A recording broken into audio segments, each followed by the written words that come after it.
everybody, welcome to another episode of Let's Play. Today we're taking a look at Kill Team Hivestorm. This is the, I guess, technically 3rd edition Kill Team starter set. And comes with 2 new kill teams, an entire table of terrain, and you can check out my review of that whole box set up here in the cards, along with the absolute plethora of other kill team stuff that came out today. But today we're going to actually play with the miniatures in the box, and I'm joined by Dave. Hey, what's going on? My perennial volunteer for skirmish games, because he also loves skirmish games. And we're going to throw down with the Vespids from the new Hivestorm box against the Tempestor Aquilons, who are the like, I guess the new Tempestor Scions. They're like drop troops. Oh yeah. Very cool miniatures. Yeah, they're kind of like a weird mix between the old Tempestor Scions and the Elysian drop troopers from Forge World. A little bit, yeah. And they've also got very old school jump packs. Like if there's a piece of art from Rogue Trader where there's like a jump pack guardsman with like 2 las pistols jumping into like I think a pile of orcs. Yeah. And he's got that same backpack on. It's very cool because there used to be jump pack guardsmen for a brief time in Rogue Trader before I was like, this is a terrible idea. This jump pack's worth more than this guy's life. Like, why would we do this? These guys instantly die when they jump into anything. So this is the combination of 2 things that come in the box set. So first of all, you have the core book, which is the core rules for the game, as well as this right here, which is Hivestorm, the dossier. And this has the rules for the 2 new kill teams in here. And they kind of represent like a modern design philosophy for these kill teams that feels to me like a blend of previous editions of Kill Team and a game you're not super familiar with, which is Warhammer Underworlds. Yeah, not really at all. Right, but where the teams are more bespoke and they all kind of have like a gimmick in a way that they play.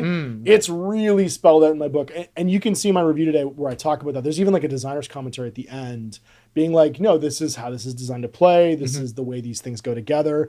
And they've kind of like, it feels almost like a commander deck in Magic.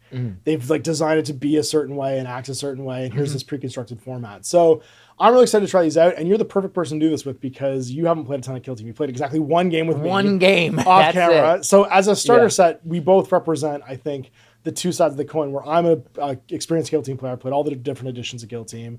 And you were someone coming to it the first time. But I thought this was perfect for you because you are a models first hobbyist. You love converting small groups of miniatures. Oh yeah, and every model is a specialist, so you can really put your character flair on every single thing. And having them stay on the board long enough where you feel like that matters. You know what I mean? Where it's not just like, oh, my Votan go first, and you take off these 40 tactical marines, and you're like, oh. There goes 7 months of my life off the table. Yeah. Where you just watch that evaporate, and you're like, oh.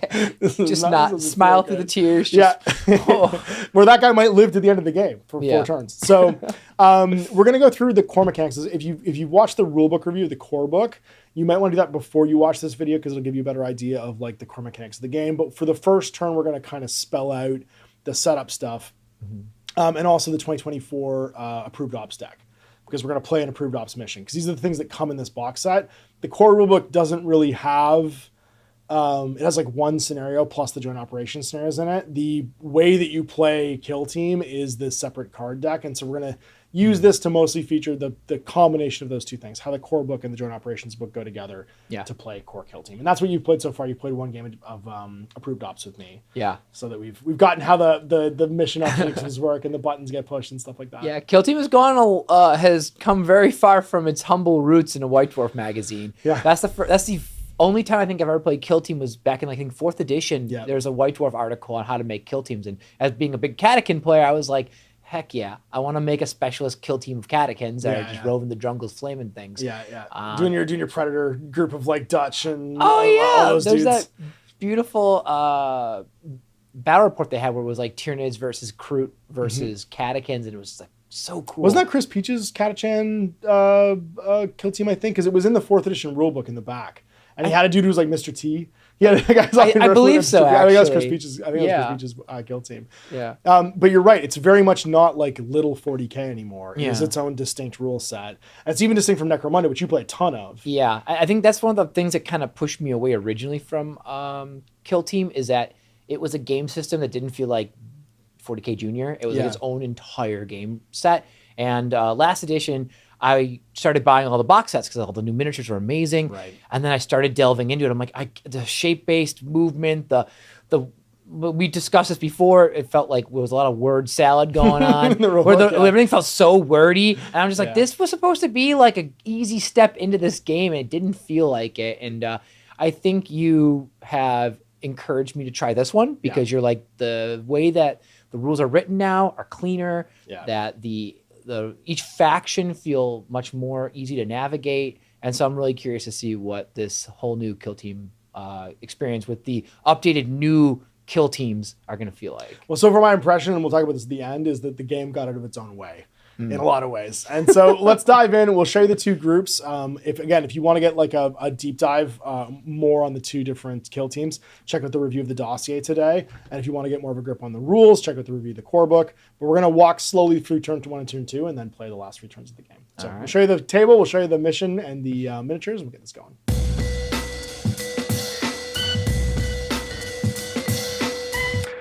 All right, so here is one of our first 2 kill teams. We've got the Vespids, and if you haven't watched the dossier review of them, I'm going to give you a quick overview of how these guys work. So they're an interesting warband to have in a starter set as a kill team because they run off of instinct. What Dave's going to have to do when he plays these today is manage what are called communion points, which is how much are the Tau telling us what to do when we do it. There's one character, which is the boss, your Stingwing leader. He has a communion helm that allows him to do it for free every turn.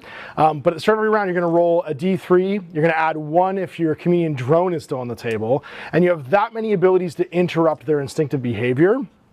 And that lets them do things like shoot things that aren't the closest target, pick up mission items or interact with mission items. Or if you've already got everybody positioned where you want them to be, you can use it to re-roll dice. So you can use them as like a bot re-roll as well.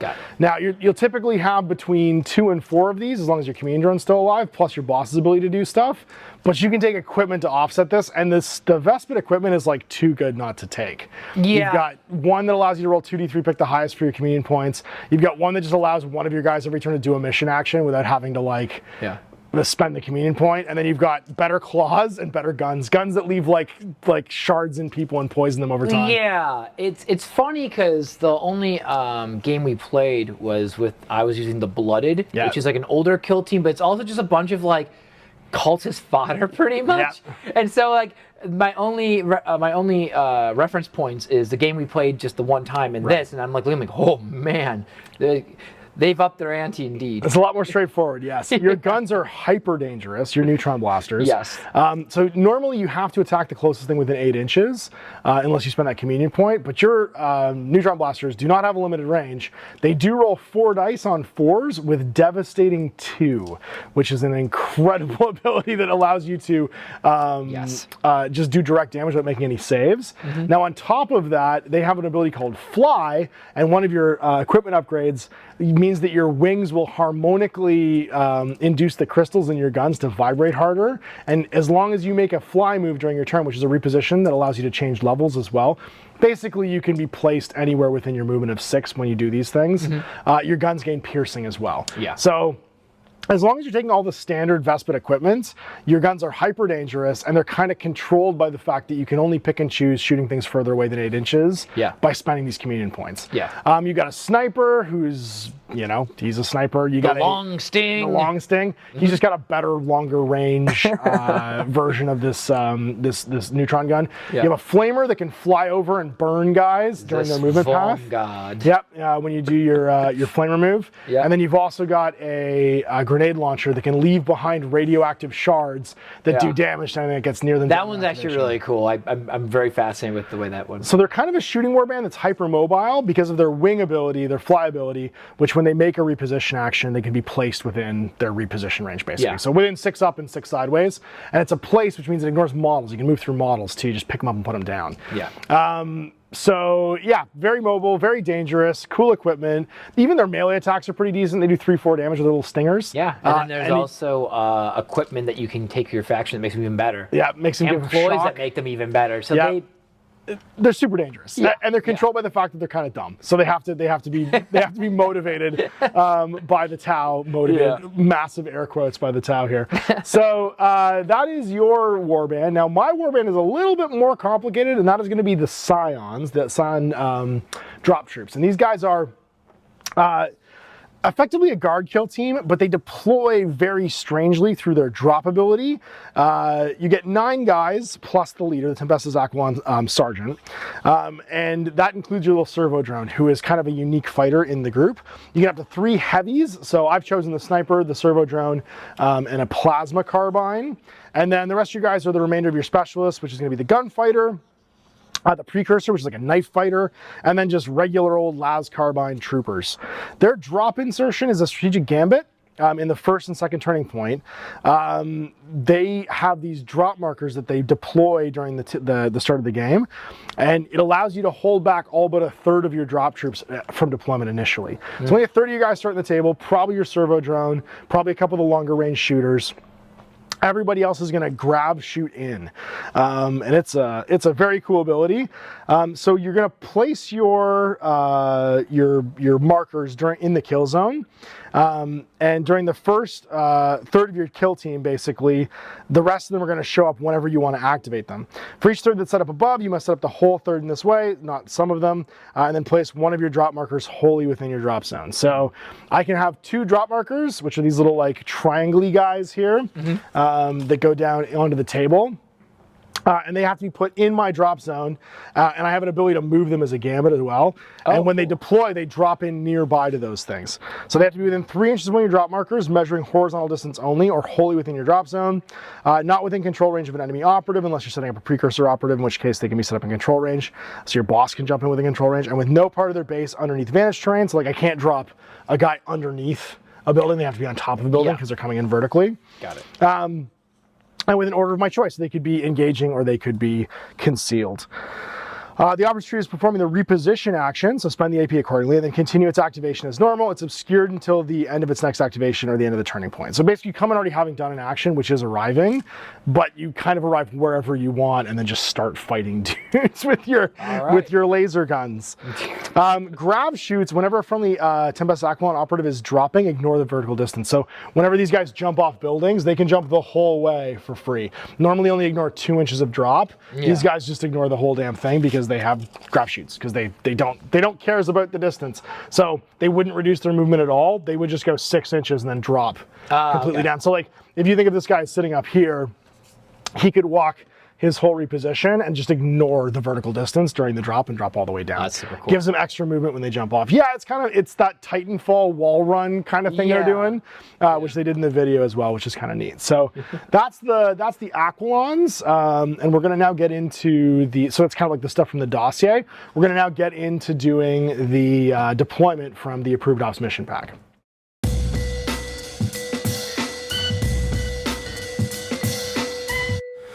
All right, so the Approved Ops mission pack is this big laundry list of things we're going to do for playing the game. And the first thing is, in a PvP mission for head-to-head gameplay, it's ideal for players that want the most balanced, up-to-date, and in-depth version of Kill Team. Yay. Each player must score VPs during the game from 3 different ops. So first we have our critical op, and we're just going to do critical op number 1, which is called Secure.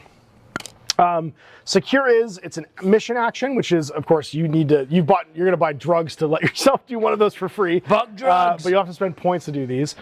Yeah. So you cannot do it during the first turning point, and you can spend an AP to secure. One objective marker in the active operative's control is secured by that kill team until the enemy kill team secures it. So basically you flip these, and if you notice, the objective markers flip from unsecured to secured. So what we'll do is we'll have the orange side be secured by you, and the other side be secured by me. All right. At the end of each turning point after the first, if you score any objective markers that are secured, you score a VP. If more than your opponent is secured, you score an additional VP. So you can score 2 per round, up to a maximum of 6, basically, from the critical op. Then we do TAC ops. We're going to score VPs from a TAC op. They secretly select from one of their kill team's archetypes. Each TAC op specifies when it should be revealed, and then score VP as enemy operatives are incapacitated from the kill op. Now the kill op is basically how many guys did you start with versus how many are done each turn. So there's a kill grade. So I'm going to have a grand total of 10 models. in the kill zone. That means you'll score a victory point when you kill 2, 4, 6, 8, and 10. Okay. You'll also, I think, have 9 models. So I'll score when I kill 2, 4, 5, 7, and 9. Ah, okay. Right, so at odd jumps. So those are our 2 first ways of scoring VPs. And then we have our TAC Ops. And that means we have to pick our archetypes. So I can have Recon and Seek and Destroy as my archetypes. What are your archetypes in your kill team? Mine is Recon and Seek and Destroy. All right, so you can pick either of those as your TAC Op, and we reveal those when we actually start scoring. So I'm going to let you pick yours first. Okay. From the deck, and what do they do? I will then secretly pick that as well. And then finally, we also have a primary op as a Gambit. Now the Gambit costs you a victory point, but if you decide to have a Gambit one of these 3 ways of scoring points, you'll get 50% more if you've scored more than me at the end of the game. And then we get to set up the battle. So setting up the battle is going to be, so you can pick that one. Yep. And so set up battle is each player selects a kill team for the battle. So I'm going to play the Aquilons, and then you're going to pick the Vespids. We got to determine the kill zone and set up the terrain feature. So the kill zone map, there's multiple different ones. And we played already on map number 1 for the Volcus maps. So I'm going to pick map number 2 here. And you can see we already have this set up. So all of the terrain is key coded with letter codes, and we've used the letter codes to set up the terrain as normal. So we have the 2 large ruins here and here. We have some firing steps in those ruins. We have the corner pieces here and here. We've got large, these are heavy terrain, and then we've got the light terrain placed down as well. The terrain all has rules, so the top parapets of everything are considered light. The windows you need to be within an inch of to see side to side through. So if you're next to a window, it doesn't have true line of sight unless you're within an inch and basically controlling it.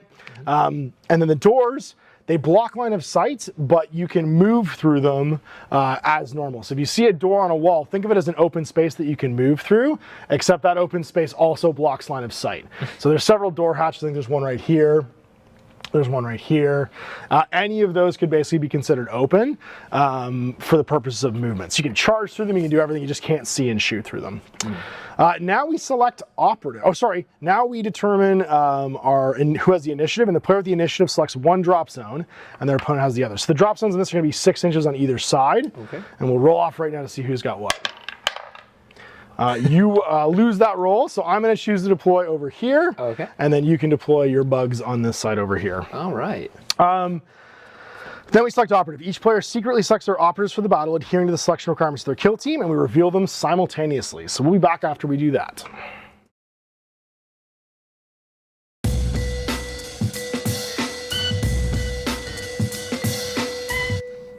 All right, so operatives, I have selected my team. My team for this kill team is going to be, I'm taking obviously the Precursor, which is the leader, and then I'm going to take the Servo Drone as my specialist, the Grenadier, the Knife Fighter, or the name, the Gunfighter, who I love with his ability to shoot back with his misses when you miss him with shooting, the Sniper, and the Gunner with the Plasma Carbine, and then 3 regular Troopers. So what is yours going to be? Okay, so I'm running with the Strain Leader, this guy right here. Yep. The Overseer. These are 2 that I have to take. Yep. And then I get 8 Specialists. So what I'm going to do is I'm going to take the Shade Strain, which is the Stealth Suit Operative Vespid. Yep. Also, I love this. I love this model. He's such a cool miniature. It's yeah, such a cool conversion. It's funny because he looks like the leader because he's like so much bigger than the leader. And he's so much more dynamic. So much more armor on him too. I know, yeah, he's basically wearing pieces of a stealth suit, which I think is really neat. Yeah, and then I'm playing the Swarm Guard, which is the Vespid with a flamethrower. They'll put him there. They'll probably be able to see him better. There you go. Right over there. Yeah. And then I have the Sky Blast, which is like a gigantic grenade launcher that fires like diamond fragments everywhere. Yeah, the neutron, whatever the neutron crystals are, the radioactive crystals they're putting in their guns. Which is awesome. And then the Long Sting is the Sniper. Yep. And then I have 4 Warriors. Regular, just guys. Basically, both of us are dropping a Trooper from the box set. I think there's not a lot of reason not to. you would just always kind of drop that guy. So you can get all the specialists. All right, now we secretly set up to 4 equipment options. Each option can't be selected more than once per player. They then reveal their selection simultaneously. I think we both know that we're both just taking all of the bespoke equipment. Oh yeah, that was like one of the things I laughed at when we played last time is the older decks. You look at the equipment pieces, you're like, I could live without that. That's not that great. And then you look at these and you're like, Why would I not take these? These ones are straight up baked in, like the Vespid ones, especially with all of the pheromones and stuff like that. So what are your 4 equipment pieces going to be? Well, I'm also just taking all the bespoke equipment for the Tempestors. Fair. Yeah, the Aquilons, sorry. There's one called Neurostimulant, which when I roll to see if I have how many communion points, I get to roll 2 dice instead of just 1. And pick the highest, yeah. Which is a really, really important, because on average you're going to get at least 2. Plus your communion drones, you're gonna have 3. Like you're gonna almost always have 3. As long as you roll 3+ on 2 dice, you're basically gonna be taking 3 of those communion points. Yeah, super helpful. Yep. Convergent Stimulant, which means once per turn, a friendly Vespid Stingwing opera confer a pickup marker objective mission thing without spending a communion point. Now, so it almost gives you a free communion point. Yeah. So like one of the things I was kind of worried about is that when you play this faction, just by looking at it, it's like you have to spend a communion point to pick up an objective, and it seems like that seems like a really hard objective for me to actually do, because you're going to use all your communion points for other things like shooting beyond the closest model and charging beyond the closest model. This allows you to actually be a little more functional. And it's also not like I have to choose a model, it's anyone, which is actually really helpful as well. Then we have the Accelerant Stimulant, which gives my models with fly, other than the Oversight drone, +1 to their movement. Nice. Which is just awesome. Yep. Going from movement 6 to movement 7 doesn't seem like a big deal, but well, when you can place yourself almost anywhere within that 7, that's a gigantic deal. And the board is very small, so yeah, it's really helpful. And then Aggression Stimulant is amazing. When I fight with a Vespid model, other than the Oversight drone, my weapons get the Ceaseless rule. That's amazing. Which is just... Ceaseless being that you reroll all of a certain type of dice, which is awesome. Which is super nice, especially the fact that playing with this faction, there is a strategic ploy later on the game that actually boosts your melee, so that get extra poisoning. Oh, the stingers aren't just for show, which I think is great in this faction. They're for go, not show. They're for go, not show. Exactly. All right, so I'm taking the 4 Aquilon equipment pieces. The first one that I'm really excited about is the Eye in the Sky. Once per game, I can re-roll the initiative roll to see who goes first. Whoa. With like my drop insertion and stuff like that, that's going to be a pretty important rule. That's called Remote Overseer. My second one's called Drop Augury. Once during the battle, when a friendly Tempestor Aquilon operative that's set up is activated, before expending or landing them, you can move one of your drop markers again. So I can move the drop marker before they come on. Is this 1 per game or 1 for turning point? Once per game. So once during the battle. But I can't move it closer to your drop zone. So it's basically going to be like a lateral movement only, or back towards my drop zone. Oh, okay. The one I do at the start of the turn, I can creep them forward 4 inches. Oh, cool. This one is just, I get to move them left, right 4 inches as well. So does that mean you could use your regular movement to move them 4 and then use your equipment piece to move it laterally? Yeah, I could like Knights in chest jump it, where I could go like 4 up and then 4 over if I want to, or go like 4 laterally and then 4 over there again. So it's going to give me some additional options for like moving around. But it's only once per game. So those are 2 once per game ones. Nice. Then I bought everybody Aquilon daggers. They've all got their like, we just joined the Scions and we've got our cool knife. Friendship knives. Yeah, our friendship knives. We learned it from the Firecast. They all get their friendship bonding knives. So we do some friendship stabbing, aggressively friending people. And that gives us 3-4 damage on our melee attacks, opposed to 2-3. So we're as dangerous in a fight now as you are. We have our own little stingers. And the last one is I'm taking drugs. I get combat stims, which means my movement's never reduced for being injured. Excellent. So even though I do get the reduction to hit, like the -1 to hit for being below half wounds, I don't take the -2 movement. My jump back still works, and I just shoot myself full of chems and keep moving. Yeah, this is don't do drugs, kids, but except if you're an Aquilon Grenadier, in which case do drugs. There is only drugs in the 41st millennium. So those are my 4 equipment pieces. Now we each get 2 VPs. So I get my 2 Scion VPs, which we'll put down in the corner here. Sweet. And you get 2 as well. And then each player secretly selects attack op from one of their kill team's archetypes, either Infiltration, Recon, Secret Destroy, and Security. So we've all picked our attack ops now as well. Yep. And now we set up operatives. So each player alternates setting up an item of equipment that sets up before the battle. I don't have any. I don't think neither do you. Nope. And then each player alternates setting up 1/3 of their kill team, rounding up, starting with the player with initiative. So you have the initiative for deployment because you picked. Oh no, I have initiative for deployment. Sorry, I lied to you just now. I had to put down 1/3 of my kill team rounding up. So 4 of my guys have to be on the table. And I'm going to now deploy them inside 6, which is my kill zone's deployment area. So I'm going to start with my servo turret because it loves to party. And then I got to do 3 more guys. So we're going to go, I think, Plasma Man. We're going to go regular Jabroni down here. And all of these are going to be marked with a conceal order. Nice.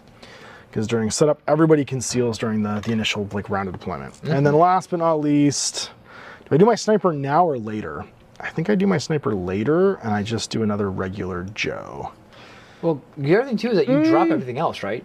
I can drop everything else, yes. Oh, it's May. Oh, okay. May. It's not has to. Okay. But I'm definitely going to try it out. So I'm going to put my last guy over here. You said regular guy or Grenadier? Grenadier. I'm going to do my Grenadier. Oh, nice. Just realized I can throw smoke grenades, an unlimited number of smoke grenades. He can? Yep. And that would cover my... He has every type of grenade in unlimited amounts. And also a melt-a-bomb. Oh, so they are now deployed. And now you get to deploy a third of your kill team. All right. Okay. And then my guys go in the sky. Yeah. As I wish I could. And I place drop counters afterwards. Gotcha. 6 inches is right there, so. And considering you can just place yourself with your wings, why not put yourself in the safety of safety? Indeed. If you need any more conceal orders, here's some more. Because you'll probably have all 10 of your guys on the table to my 4. Is it the first third? Yeah, first third, so before your guys, because you have what, 10? No, yeah, it'd be 10, yes. yeah. Math. Yeah, 4, then 3, then 3. Good job, Overseer Drone. You're over here. You're my favorite drone. Now that guy's got a 2+ save, which I find very funny. My buddy. I like how you brought an Overseer drone. I brought a grenade launching drone. It's the difference between the Imperium and the Tau Empire, I think.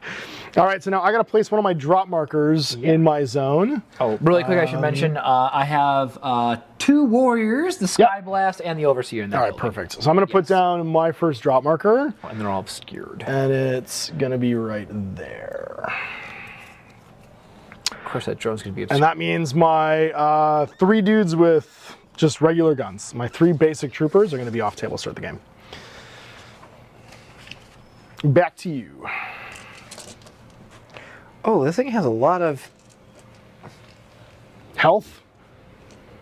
I was just looking at the drone, it's got a lot of by the way, you should know that these are things that your drone has to do. And I'm like, oh. It just has restrictions on what it can do action-wise. I think it only move, dash, so reposition, dash, and fight in melee, I'm pretty sure, because it doesn't have a gun. It just has a basic thing. Yeah, it just floats around. It can't do any objective-based anything. Nope. It just floats around and gives support. That's it. It's just watching, man. It's just a camera. Just a camera with eyes. Although its APL would be added to holding zones and objectives and stuff like that. Yeah. A really good question, though. What does saturate mean? Saturate means that you ignore the blocking dice for cover, I believe. What's that? It'll reduce cover. Oh, okay. Saturate is like the flamer / blast weapon rule. I'm just going to grab the core rulebook here. Oh, interesting. Okay. And look it up for you. It is, the retender cannot retain cover saves, so I can't keep free dice for being in cover. I'm putting the flame bug down. All right, plus 2 more. Plus 2 more, right? Okay. And remember, when you're concealed in cover, you cannot be targeted unless that thing is above you. Making a above me. That's right. The stealth guy has special stealthy things. He can never be targeted unless I get within 6 of him. So he could just be, as long as he's concealed and he's in cover, I can't shoot him at all. So right now you're even my elevated guys can't shoot him because you're just because he's the predator. He's just doing predator stuff. So sneaky. I'll give him a conceal for you. Thank you. And then I'm gonna put my strain leader over here because you can't see me, right? Nope. Okay. Too much terrain in the way. Just bugs and buildings. You're full up, hiving it out in there. The swarm is coming. Yeah. All right. I'm gonna put my other drop marker down then. Considering all your guys are on this side, and I'm gonna place it right there. Cool. I'll put the long sting boy. Long sting. Considering he can just jump up into a building if he wants to. Yeah. He's gonna just dash to the highest point of the table. Show up. And hopefully do something useful. All right. Well. I think that is going to be set up operatives. So we're now on to the scouting phase. So scouting phase. Oh, so you got 2 left. All right, I'll just put them left. You know what? All bugs are going into this because you said if I'm here, you could still shoot me from. Elevated people would be able to shoot you. Yeah. Even if I'm obscured. Even if you're obscured. So if you were up here on this part, I won't be able to shoot you because you're within an inch of cover and we're on the same level. I have to be above you. So as long as I'm scared, that doesn't... That's right. As long as you're in cover, if that's within 6, yes. I don't think that's sorry, that's a little too high. Yeah, so like you could be up here probably. Here would count as it then? Yep. Oh, okay. And remember, I can't see through this either, so like... Oh, right. That'll be blocking. Because I have to be within an inch of the window to be able to see through it. Got it. He'll be there, and you'll be obscured. Cool, dude. I'm all done, so it's just the rest of your deployment. You know what? No, I don't want him to die. Yeah. He can be like right there. Yeah, he's probably okay right there. He's going to go with that little sneaky boy. All right. All right. This is clever bugs. Sounds good. All right, so then it's into scouting. So each player secretly selects a pre-game scouting option. So number 1 is buy more equipment. Number 2 is do your ploy for free during the first turn. And number 3 is reposition. Perform a free reposition action with 1 friendly operative that's wholly within your drop zone, but it must finish that action within 3 of the drop zones. So basically you get like a dash out of your drop zone if you want. So grab a die and pick 1, 2, or 3 for which one you want to do. I get 1 reposition or 1 dash, you said? It's a reposition that has to end within 3 of your drop zone. Oh. So like if you're on the line, it's basically turning into a dash, right? Oh, that's cool. Okay. Yeah. So put a dice down right now and reveal if you're doing 1, 2, or 3. And remember, these will also determine who has initiative in the first round. Because equip beats ploy, ploy beats reposition, reposition beats equip. Oh, interesting. So it's what are we spending our time doing right before the game starts? 1, 2, or 3. Okay. And reveal. I picked 2. You picked 2. All right, so we're going to roll off. We're both doing free ploys. So now we roll off to see who's going to have the initiative for the first round. 4 to 1, so it's going to be you. Ooh. And that sets us up for round 1. And we play the battle. So in the first turning point, we start with strategic gambits.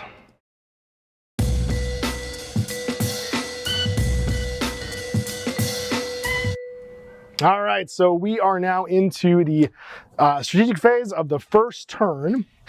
And that means because you have the initiative, you will go first with either a ploy or a gambit. So what do you want to reveal before anything else? I guess I will do my strategic ploy for free. And I will do aerial agility, which gives me a 5-up ignore damage if my model moves. Okay. Against like a shooting attack. Gotcha. But just normal damage, not crits. All right, so you're going to ignore basically on a 5+ any normal damage, not the 6s that I'm applying when I'm rolling. Okay. Yes. And that was free because we both chose ploy. Yep. I'm going to do a ploy as well, and I'm going to choose sudden assault. So basically half of my team that isn't incapacitated are going to gain balanced. So if I've got 10 guys still alive, 5 guys, the first 5 activations I do get balanced as I like surprise you when I'm dropping down on the table. So now it's back to you. Anything else to reveal? I do have to reveal a tack op. Okay. While we're doing all this. Yep. And that is recover items, which is I do this during the start of a setup operative step. We are going to have my opponent place one of my item mission markers on the center line and one within 2 inches of my territory. Okay. Then I place one marker more than 6 inches from my territory. In all cases, the markers must be 2 inches at least, more than 2 inches from each other. Gotcha. And then I get VP. For picking these guys up? Yep. Gotcha. Okay. If I pick them up, I get points. You get points. Got it. Okay, so we're going to use some item markers, and we have to have 2 of them, you said? 3 altogether. 3 you altogether. Get to place 2 of them, I get to set up 1.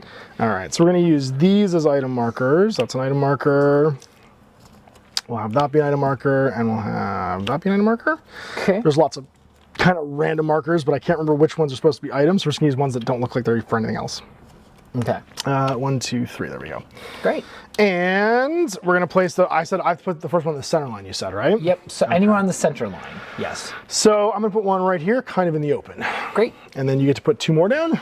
You get to put one within 6 inches of, you place one that is more than 6 inches from your territory. So. Oh, I put it in. So I'm putting it in your half, and you're putting it in my half. Oh, sorry, I take that back. Sorry. Center line. Oh, and then one within 2 inches of my territory. Got it. So I had to put one on basically your half of the table. No, so my territory. Yep. So within 8. Yep. I'm going to put it kind of in the open, and they can't be within 2 inches of each other. So I'm going to put that one right there. Okay. And also, I just got a question really quick. I can't do objectives like this until the second turn, correct? So unless it says on the card you can't, I think you can. So most tac ops will say if you can't do them until the second battle round or not. it'll usually say what the pickup action is. So if the pickup action is a common action, sometimes the pickup action will say it cannot be done. Like a mission action will say it cannot be done until the second battle round. Like for instance, us flipping the primary objectives cannot be done until the second battle round. And then I gotta do one more than 6 inches from my territory, so it'll be over here somewhere. Got it. Cool. So basically 6 inches over the middle line in my half. That makes sense. We got one on each side of the table.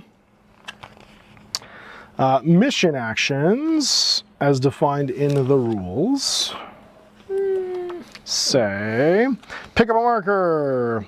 Remove a marker the active controls. That operative is now carrying it, contesting, and controlling the marker. An operative cannot perform this action while in control range of an enemy marker, of an enemy operative, or while it's already carrying a marker. Nope, you can pick it up. Doesn't say you can't. Cool. So you can go grab them as soon as you want. When does it say you start scoring from them? Ooh, good question. At the end of the first turning point for each item, mission marker. Oh, that makes sense. Both pick. Yeah. So it's not a round scoring one. So it's just grab them as fast as you can and keep them until the end of the game. That makes sense. Okay. Yeah, I just pick them up and then like I'm assuming it's like I picked up a tablet and I'm just reading it like oh. And each guy can only hold one. I now have the information at hand that I needed. So as a gambit, I'm going to now reveal my primary op. I'm going to choose this to be my primary op. Oh geez, there we go. So that's my primary op right there. Now, if I score more points from this operation than you, I get a bonus of 50% points. And then I'm just going to lay out my 3 primary ops here. You could then do the same. I am going to do this op. All right, so if you score more points from that one, and then we have our little mission markers here that we're going to place on these as we score them over the course of the games. Now, we of course score from killing, we score from the critical op, which is these 3 objective markers, and then we'll also score from the whatchamacallit, the tac ops that we've chosen to try and play.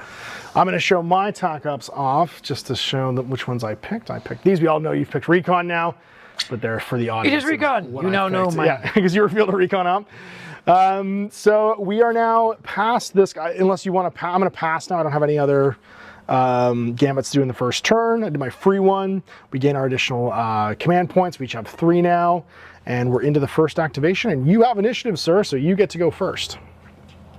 Excellent. I'm just going to read this mission card really quick. Once per turning point after the first.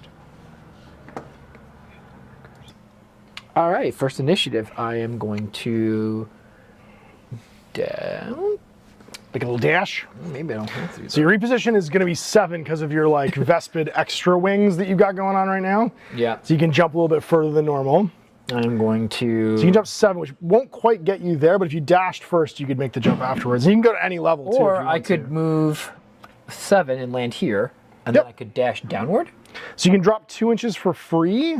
You wouldn't be able to make it all the way there. But I have fly, though. So. Fly's only during a reposition. Oh, not during a reposition. dash. Yeah. Oh, okay. So you're saying dash the corner, then and then fly reposition down there, and then you can go land right here. Yeah. You get exactly what you want. It's just the difference would be the order that you did them in, because you just need to make sure you have the movement. You can go up and down 7 inches when you do it. Gotcha. So sometimes it looks like you'll dash first, because if you want to keep your conceal, obviously you're not shooting, and that will get you the movement to then be vertically and horizontally placed wherever you want to be with your fly. Oh, okay. All right, well then it's over to me. I've got my, oh, you know what I did forget to do? Sorry, I did forget one more ploy. I need to reposition my drop marker as a gambit. I get to creep my drops 4 inches, which I'll do this turn. And then it's time to start moving, I guess. So we're gonna go loud with this guy. He is going to gain a engage order, and then we're gonna walk over to this part, and we're gonna take a shot at that guy. And I'll expend him with my second action. It begins. So, because you're not within an inch of the edge here, you won't be in cover, which means I can take a shot at you and try and blast you with my las carbine, my hot shot. It's going to have a 3/4 damage and 4 attack dice. Oh no, well luckily I'm balanced. So I got 2 hits here. I can reroll 1 of these dice because of my sudden assault ploy. So it's just 3 regular hits. And you have a 5+ armor save with 3 dice. 5 up.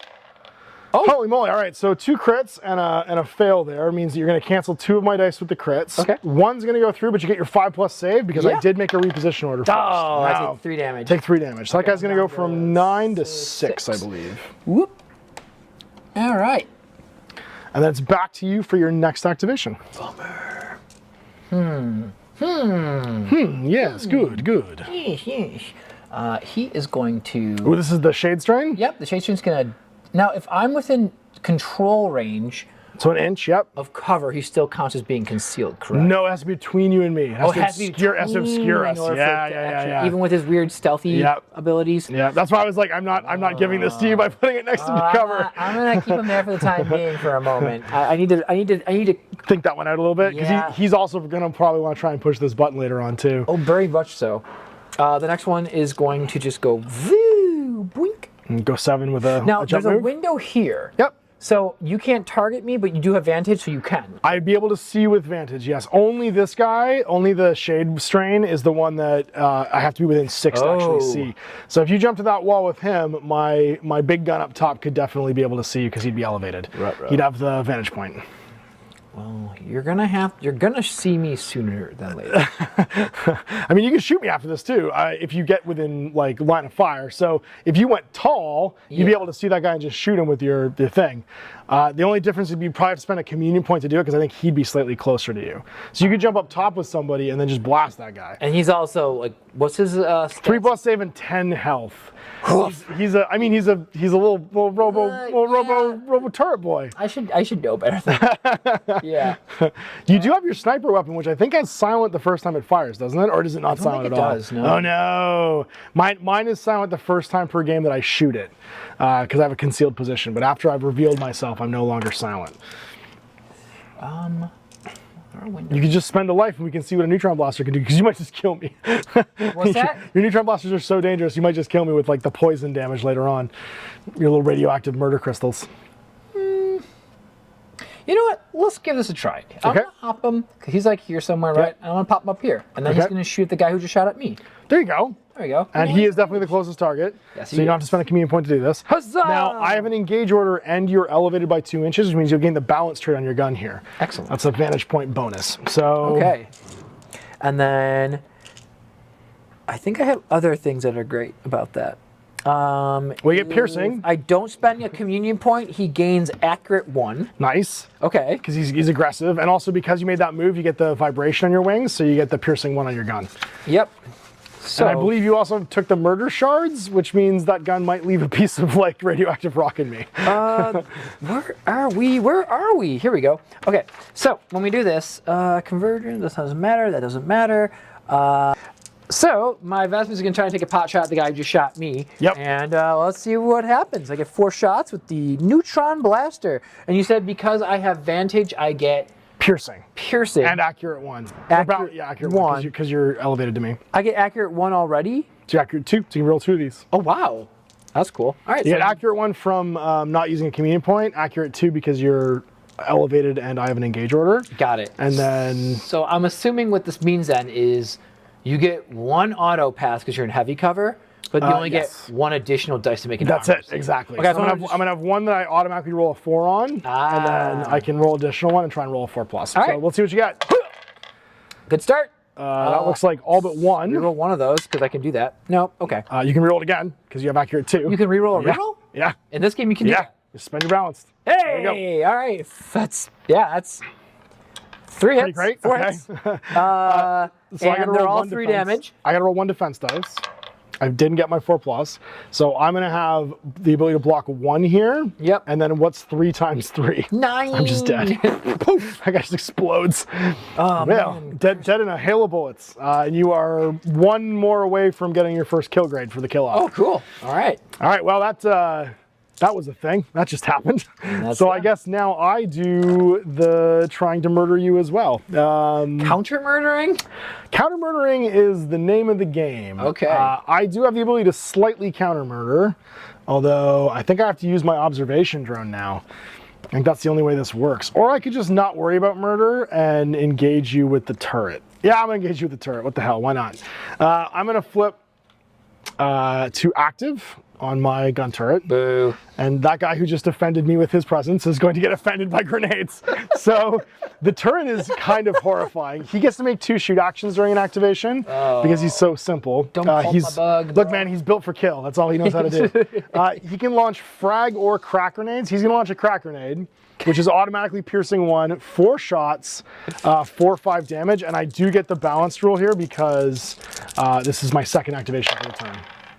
That wasn't great. So that's 1. So I can reroll 1 of these.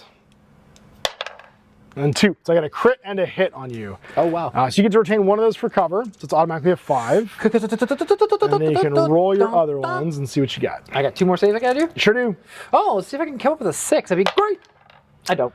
No, but you can make a save, so you get to cancel this one, or you could put those 2 together and cancel the crit. So you can combine 2 successes to cancel a critical success. I do. Oh, sorry, it's piercing 1. I forgot. You only get to roll 1 more additional dice. Oh, sorry. That's okay. Roll 1 more, and we'll see what happens. I'll roll 1 dice then. Sorry.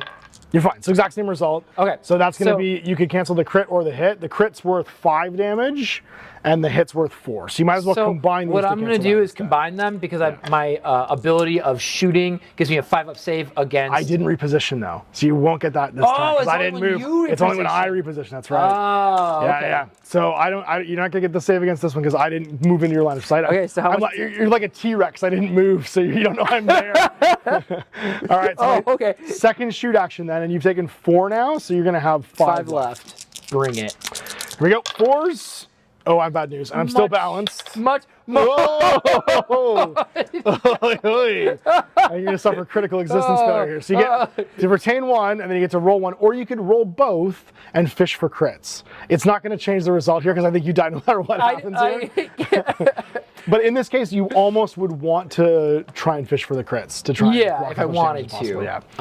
But you can roll another dice, see what happens. Let's see. Yeah, you block this, and then you take 15 damage, and that guy ceases to exist, and my turret is now expended. My beautiful boy. Super expended. Look what they did to my boy. They massacred my boy. Look what they did to my boy. All right, so we both did 1 kill so far towards our kill grade. Here, I'll move these guys back so they don't have all the kill grades happening. All right, dude. So it's back to you. Next activation. Infinite sadness. That was rough. It was a lot. Yep. I'm gonna look at the stat lines for things really quick. I know there's a lot of things. All right, I'm gonna take another rando and pop him up to the top floor. Oh no! And he is going to shoot your. My grenadier. Yeah, he's gonna shoot your plasma man. He's gonna shoot your plasma man. Okay, I think you're closer to the grenadier, so you'll probably have to spend a communion point if you want to shoot him. I will spend my free communion point this turn from my leader. For your leader? So I have... isn't that only during his activation? I think it only works on himself. Only works on himself? Yeah, I think he's the one that gets to use it, so you probably have to spend your actual communion point on doing that one. Because he's the one talking to the Tau, right? That's why he gets it for free. Once during each of its... Yep. Such one boy. Yeah, he's got his magic. Oh, I forget. I also. So can he target this grenadier? You can, but because I'm not the closest, because this guy's closer, you need to. Oh, the grenadier you can absolutely target because you're elevated by 2 inches, right? You're next floor up, and then I have the conceal order, and I'm only behind light terrain, so you cancel the light terrain. If I was behind heavy terrain over here, you wouldn't be able to, but these parapets count as light. Okay. Well, I'm gonna use one of my communion points. Then you can shoot him instead. Target the grenade launcher. Go for it. Plasma gunner. So I get 4 shots. They have piercing 1, and I get accurate 1. So, crap. Off the board. So 5. Okay. Oh, and then I get to reroll 2 dice. Accurate 1 and piercing 1. Yep. Yep. So I'll reroll 2 of these. Oh, okay. Wait, you're accurate or you're balanced? I get accurate when I am. Oh, I'm sorry. You use the communion point. I use the communion point. I don't get to do that. Do you want me to reroll this? Go for it. Yeah, reroll all things. I'm sorry. I only get to do 1 reroll because I use my communion point, which then. That's right. So you don't get your aggressive instincts. Yeah, I don't get my warrior instincts. Okay, my apologies. Do it again. Okay. I need to reroll 1 of these. For bounce, yeah. Okay. So 2 hits. 2 normal hits. So I'll retain 1 for cover. Okay. And then I get to roll 2 more on force. And I pass another one, so I'll cancel those 2. But you said were you piercing? It's piercing. Oh, then I only get to reroll 1 of these. Okay. And then because I'm high enough, does that do anything? No, that's why I get the. That's why you can see me. Oh, you got accurate. You still get cover though. Yeah, I get my cover. You get balanced and are able to target me because I'm still in cover. Oh, okay. Gotcha. So I only pass 1 now. So what's your base damage? 3? 3 damage. Okay, so he's gonna go from having 9 wounds to having 6 remaining. All right. Sorry about that. That's okay. And so now we're back to me. Actually, you should probably be like there. Sure. And then he's got an engage order now too, right? So make sure you give him an engage order. Yep. Sorry about that. Well, now you've done the thing, so I'm going to. You've riled me reveal myself as well, and be like, it's time. Oh, now you've done it. So I'm just going to, I believe, stay where I am and begin the murdering of the you. This is fair. So now I do have. What's cool about this is I do have my plasma gun, and it can go either hot shot or it can go low power. I'm gonna go hot shot, which gives it piercing, and lethal. Oh no, I don't think I need to actually. It's already piercing 1. I'm just gonna shoot you standard. I don't want to die. it's 4/6 damage, hitting on 3s with 4 dice. Oh wow. So and it's piercing 1, so you only get to roll 2 defense dice here. Ah, okay. So shooting back on 3s, everything hits. Oh god. I'm not even gonna bother with crits. No, I'm just gonna make you roll 1 save. You can retain 1 for cover if you want. I will retain 1 for cover because that helps me a lot. But you will, and I didn't move yet, so you're not gonna get your 5+ shrugs against this either. Bummer. All right, let's see if I get this 1 save. No, I don't. So you cancel 1 of these. That's gonna be 12 damage. He's very dead. Let's double check the reading on that though. That it's not that you moved this turning point. I always thought it was. I mean, I thought you said it was if I was moving or counteracting while I shot you, but let's just double check. What does it say? Yeah, it says you have to move. If I've moved or counteracted. If you move, I get the save. Yeah, so you're a T-Rex. I got it. Yeah. Perfect. I was going to feel bad otherwise. Yeah. So that's going to give me a point for my kill grade. So kill up. I get to the first kill grade limit. And that guy gets spoofed. And then I'm going to use my second action to make a move order. And because of my jump axe, I ignore all of the vertical movement during a move. So I'm going to fly off the edge of this thing and then just fall for free. Be behind that wall and be like, I did not like getting shot, so I'm gonna hang it over here instead. You're getting shot at. I don't go up for free, but I fall down for free, and he's gonna go hide behind that wall.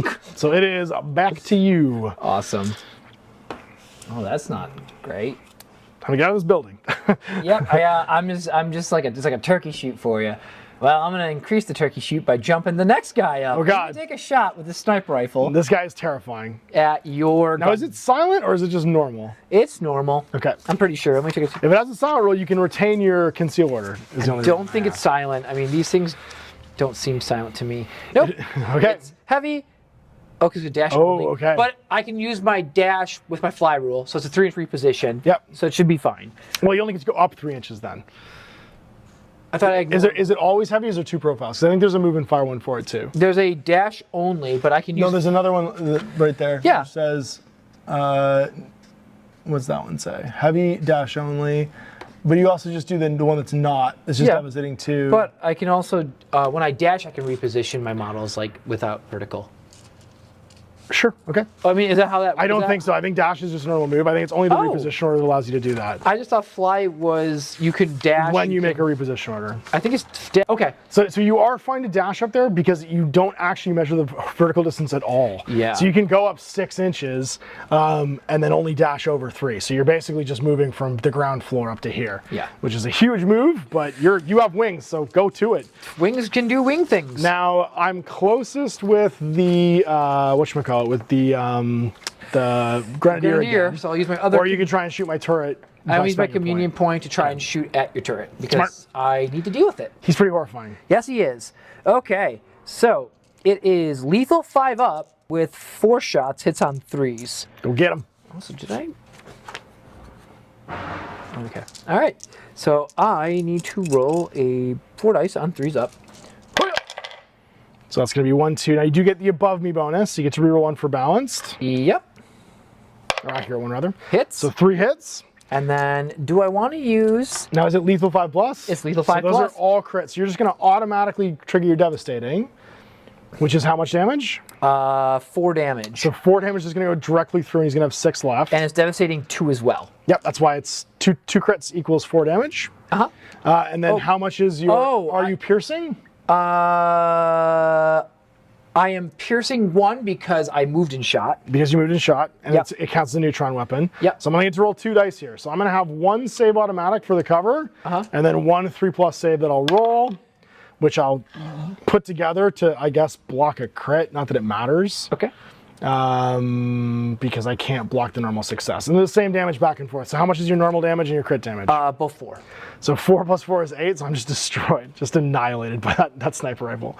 Blam! So now you get a point for your kill grade because you've killed 2 of my guys. Okay. So you get to grab 1 of your kill grade tokens and put it on kill off. Which one is the kill grade?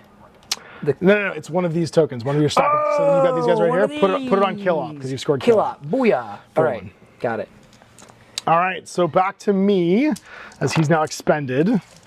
So yeah, you get expended. Now, unfortunately, my Grenadier only has a smoke grenade, so this isn't great. How far can you throw a crack grenade? I think what I have to do actually is show up with my sniper. Oh no! Yeah, this is how we're gonna do this. How dare you! I'm gonna drop next to my drop zone token over here, and I'm gonna drop concealed. Because I do get silent in the first turn. We were just waiting for you to reveal yourself. So my sniper rifle is going to be able to shoot you for the first turn only with conceal. I'm gonna try not to die here. We're gonna lose our entire kill team as shoot. This is getting very dangerous very quickly. So I have devastating 3, heavy, silent, and concealed position, but only the first time it fires. So this is my 1, 2, 3, 4th activation. Yeah. So I do still get balanced on this. And I'm going to get an additional because I arrived this turn with my, that was my sudden op. So I'm shooting above me. I got 4 dice on 2s here. So devastating, heavy, silent. Oh no, it's heavy. I count as repositioning, so I can't actually do that. I can only do mobile. Yep, I can only do mobile, so I don't get to do this. Uh-oh. No concealed position. Oh, so I can't actually arrive this way. You know what, then I won't arrive with him. I'll just arrive with a normal guy. Okay. Because I can't drop and do this shot at the same time. Oh, so it's got to be like a wait and shoot kind of? Yeah, it's going to have to be I drop him on and then do it later on during the turn. So he's going to be expended. We're just going to shoot a normal gun at you. So it's going to be 4 shots. Okay. And then you're going to hit on 3s. You get your normal cover bonus. And you have piercing? I don't have anything. Oh, okay. This is just guns. So 1, 2, 3 hits. Okay. I get to reroll 1 of these though because of my sudden assault. Nope, it's just going to be 3. My 2 5-ups? 2 5 saves. Making 1. All right, so you get to cancel 2 of these. Yep, and then I get 1. 1 normal damage save because I did make a reposition this turn because it counts as that. Ah, so it's 3 damage. Takes 3 damage. Okay, and So I then believe he he's has down to 6 6. left. Yeah. Okay. No, we use the white dice. White dice. Thank you. There you go. We don't accidentally pick them up. You do want to get some additional dice for this game. Having different colored dice is very handy. There's a lot of markers and tokens flying around. Yeah, there sure is. All right, so it is back to you, sir, because that is now expended. Oh my. Oh my. What am I doing here? What does the little droney boy do? He has a support rule. And what does that do? All right, so the support drone? I'm going to take the support drone, just like lazily, just like... Tuck into the wall there? Yeah, he's going to go right there, and he's going to activate, and... No, he's still concealed. Yep. And he's going to use an AP to give support. So anything within 6 inches and can draw a line of sight to him, so like over here, gains the saturate with their shooting attacks. Cool, it's like a little dash, and now he's able to be seen by like all these guys. Like if you go to here even, like back here, that way like guys up on this fire. Oh, true. Because you want to be able to see him while he's doing it. Because he's calling in air support. Yeah. All right. Okay, and he's activated? Yep. Well, it's back to me. We're going to drop in, I think, the gunfighter. So he's going to arrive right here. No, we're going to drop in... We're going to drop in just another regular trooper. So he's going to drop in within 3 of this drop point. Okay. Right there. We're going to give him... there's no real, like, good way of doing this because I'm not taller than these things. I'm so little. I'm so little and small, and I can't land over there. I have to be able to put my base down is the problem. Oh. I want to kill this sniper so bad because I think this is like my only chance to do it. Now I'm just going to hang out down here with a conceal. And then I'll dash. Okay. 3. I guess I could be here to start off with. And then I could dash to there and still be concealed.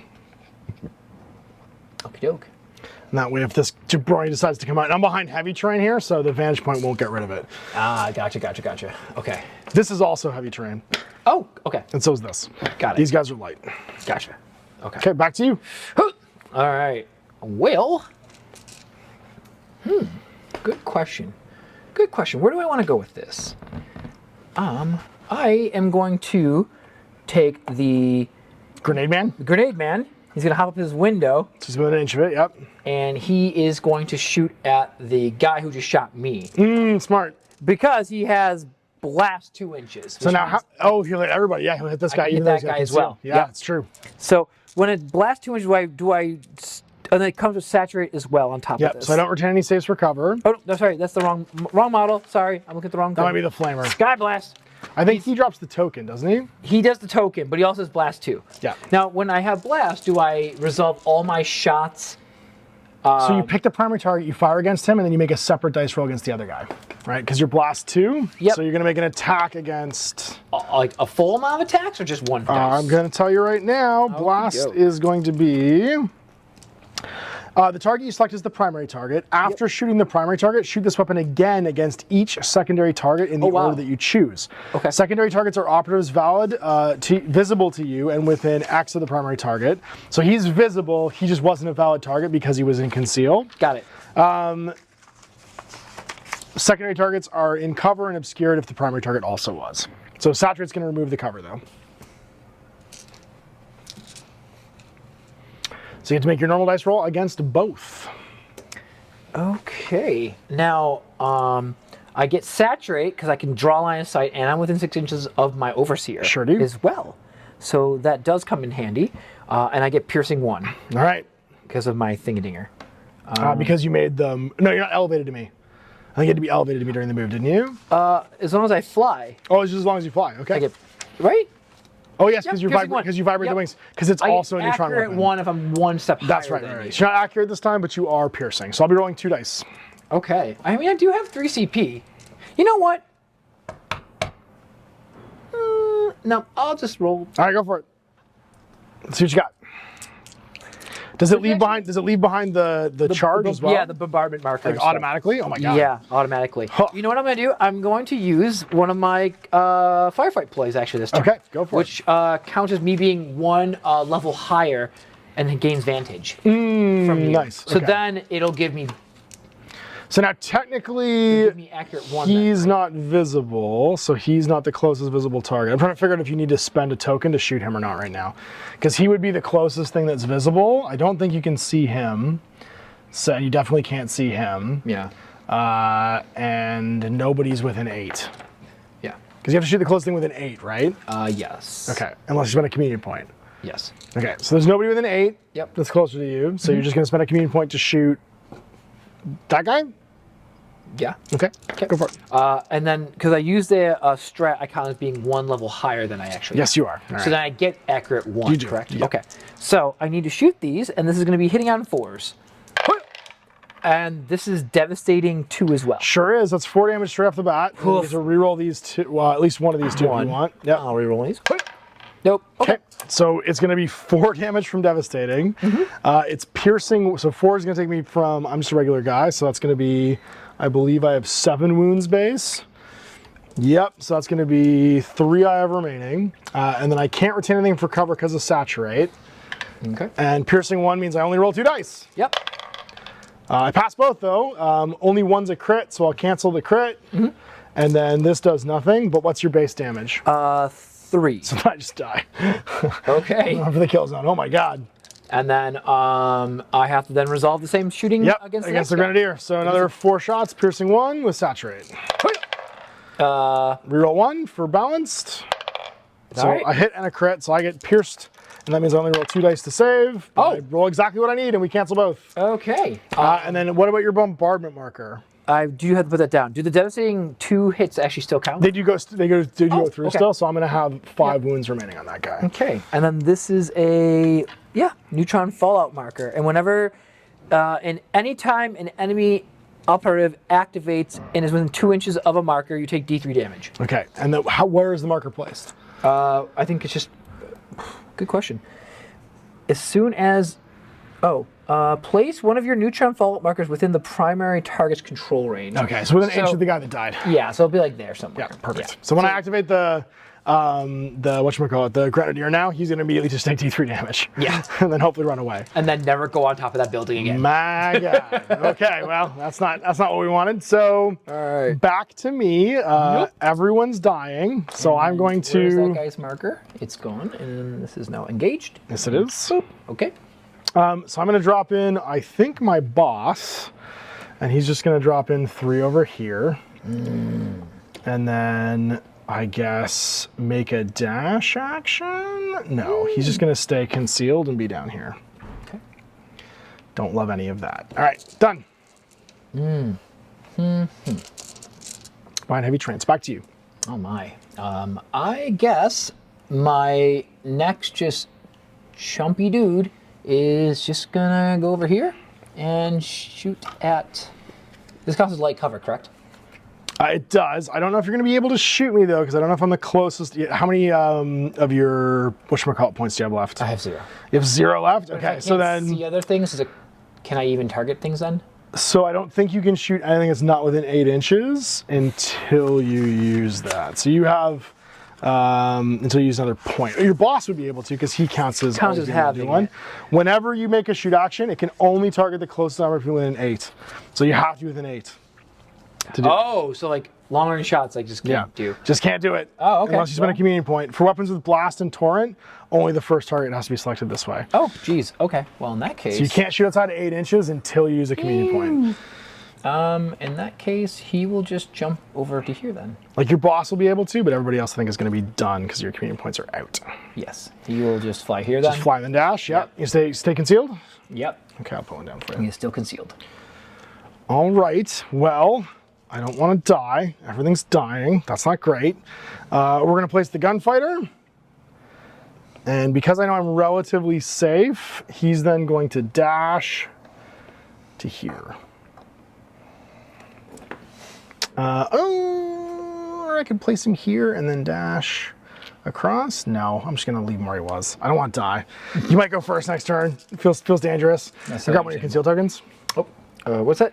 So you can grab an extra concealed token. Sorry, I kept using mine on your guys. That's okay. Over here. I kept using mine on your guys. We're done. Back to you. Okay. Expended. And then I am going to... Remember, the boss always gets a free communion. Yeah, in which case I will take the boss and he will jump up and he will just start shooting at... So he has to be an inch of the window. So you got to push him a little bit forward. Sorry. There. That's okay, because otherwise you can't see through the window. Yeah, you got okay. And then he's going to engage and shoot at your Grenadier as well. So that's going to cost you a command point, but you can't do the same gambit more than once per turn. What's that again? So you'll need to be elevated to me because I'm still concealed. Remember, you only shot the other guy. So you're saying I just flap to here then? You could do that. Yep, fly to the other level. I'll just do that then. And go to the top. Okay. And then he'll shoot. Got it. Okay. Okay. Sorry about that. That's okay. Okay. And you can still see that was the sniper's dice wounds. So I get.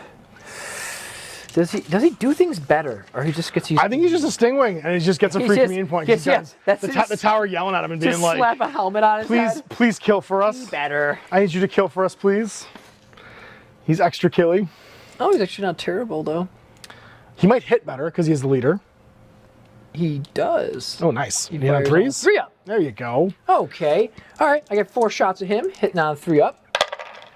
Oh, wow. Okay. Yikes. All right. Well, I think that fallout marker is going to be kind of pointless. Piercing, saturate, devastating 2. So I take 4 from the devastating. Yeah. I get to re-roll 1 of these dice and cancel 1 of the crits, but then anything else goes through and I die. Okay. So you just immediately explode. Kaplonk. Okay. Good job, team. And that will take you to 4, so you get your next kill grade point. So you can put a point down for that. Woo. All right. And then this, I don't know why I have so many. Yikes. Yikes. Yikes. This is a much bloodier first turn than our last time. I am not excited about any of that. Okay, so I think I need to use my eye in the sky, my super augury, to move one of my drop markers, or this is going to go terribly wrong. And I think I can do that as a firefight ploy. I think I can move it when someone's dropping in. Oh, nice. So once during the battle, when a friendly Tempestor's Aquilon operative is being set up from above and they're activated, before expending or landing the operative, you can move one of your drop markers again. Oh, but I can't move it closer to the drop zone. Oh, that's a pain. Yeah, there's nothing I can really do here. I think I gotta wait for the turn. So I'm going to, I guess, bring down, I can move it laterally, and that would let me come in slightly differently. No, I'm just gonna bring down my sniper next to the drop zone, and I will stay, I'm gonna move my sniper down to the drop zone right there, and I'm gonna be in concealment. And it's back to you. I have so many homies over there. Well, I mean, I've lost 4 of my 10. I have 1 remaining guy in the sky. Oh, this is true. I keep thinking that like you've been like hosing me down, but like, I mean, you killed way more of mine than yours. Yeah, like I mean, you pasted me, and then that grenade launcher was terrifying. I accurately counter pasted you. Yeah. Yes. Yeah. And then I'm gonna do the flamer guy. This little nest you're in, though, is going to be hopefully the place that you die. Although losing all my grenades was not great. Yeah, it was rough. I'm gonna fly my flame boy. Okay. Over to here. And then he's done. Okay. I'm going to pass. Don't you have one more guy? I'm not bringing him in. I want to bring him in next turn. I can bring him in next turn too. Oh, that means you can do one retaliatory now. I could do a retaliatory shot. Yes, I could. Which is to take a reposition move, which I'm going to do with him. Oh no, but I can only dash during reposition moves when I do this. Or I could fire. Yeah, I think I switch to engage. Okay. And I shoot your sniper with this guy. Oh, he can see me? Yeah. Son of a gun! These guys? No! We're just gonna take a shot. So just 4 shots. My hubris on your sniper's already wounded, so I'm gonna take these on 3-4. Yeah. So let's see if I can shoot you. I'm gonna get. That was my last. I don't get any more of these balanced. I could spend a dice. I'm gonna spend a command point to reroll that. Okay. Hell yeah! All right, we got critical damage. Okay, so I have 1 in cover, right? Yep, you get 1 for your covers, and I get 2 more rolls on 5s.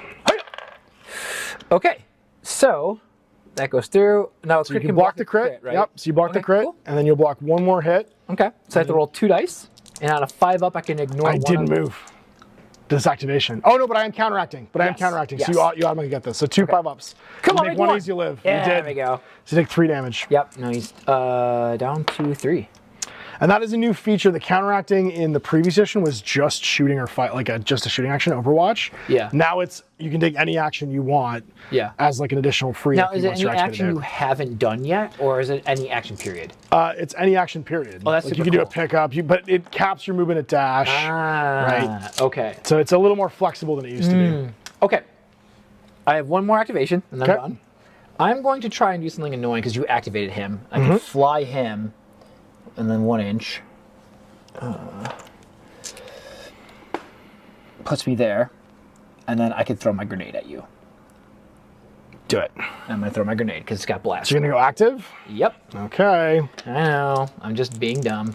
I don't find out. I mean, you'll be able to pick this up. It might go big. So the neutron grenade has blast 2, devastating 2, and saturate. Oh my god. Okay, so blast 2 is going to also hit all of these guys. This is insane. So 4 shots on your primary. You want what's that? Oh, my primary. Yep. Okay, he's the closest, and I don't have to use community to do this. Nope, you don't. So 4. And because I flew, it's piercing 1. Because it's a neutron grenade. Yes. But it's saturate, right? So saturate. Yeah. So I'm not getting these cover saves here. Yeah. Piercing 1 is the 2 dice I get to roll. Yep. On 4. Oh! Just block it all. There's not. Block it all. You didn't get any crits. So now against my sergeant. Okay. Same shots. Oh, wow. That's all hits and 1 crit. All right. Well, and it's piercing as well. I'm going to pass 1, fail 1. I'll CP to reroll 1 of these. Nope. So I'm going to take... Is it devastating? It's devastating 2. So 2, and then what's the base damage? Plus another 12 is 14. I'm just dead. Just explodes me. And then the last guy, the gunfighter. Are you sure within 2 inches? He might be fired this away. No, it's measured from your base. Oh God. Okay. Yeah. Go for it. Chop. Okay. Did you knock that one? I think it was a 1. No, you hit me. Oh, okay. Yeah, so 1 crit and 2 hits. And 2 hits. Okay, so I get 2 dice because it's piercing again because you flew. Pass the 2, so just get the crit. So it's going to be 5 damage, which leaves the gunfighter on 3. Now the gunfighter doesn't have line of fire to you. Oh no, you're not. You actually. Is he visible? No, he is visible. You can see his backpack. So I actually get to shoot back with 1 dice because you're within 8 of me. So the gunfighter gets his retaliatory fire here, but you only missed me once. Yeah. And that was your 1 use of that gun too. That gun's gone now. that grenade is now done. So he gets to fire back with gunfight. Whenever any operative than 8 shoots its operative, keep track of the attack dice that are discarded after they fail. Before anyone's removed, I get to shoot back for free. So I get to shoot my, it's ceaseless and rending, 3+, 3/4 damage. Whew. Hits you for 3 damage. You get to make your saves. Okay. Sorry, hang on.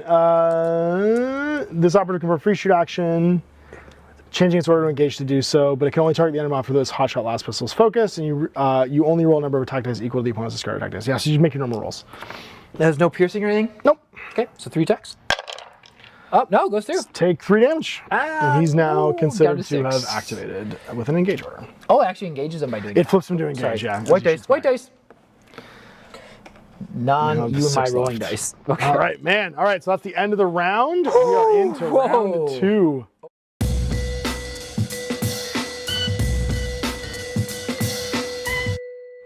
All right, so one of the things that we've now placed down too after we've ready all our markers is we had to put down confirm kill markers for one of your attack ops.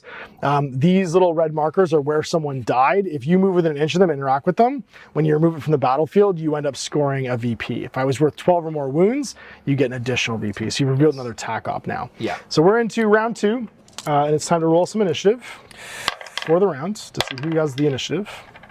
I'm going to spend my once per game reroll to reroll this. I think I you lose need the this. game otherwise. No! So you retain the initiative. We both gain a CP. Okay. So I'm going to have 2, and you're going to end up flipping one of those to count as 3, and then you'll have 4 total. And then I will use my leader's ability to... So the leader actually has a really cool ability where while he's still on the battlefield, alive and kicking, I can choose one of my strategic ploys, and it costs 0 CP. So nice. Last turn, the first turn, when I had the 5-up save negation, that is something that I can just keep doing every single turn. So you're going to do it for free again this turn? Yes. Okay, so that's your first gambit. So my second gambit is going to be to move one of my drop markers. I'm going to move it for... I'm going to move this one back here, actually. Move it for... Because I do not care about that thing anymore. Back to you. I am going to do another... I'm going to use Sting as my other strategic ploy. Nice. And that'll cost me a CP. Okay. And what that does is it gives my guys shock, and it also gives them lethal 5-up. Nice. Yeah. I'm going to use as one of mine a reveal. I'm going to reveal that I have a champion, and the champion is going to be my plasma gunner.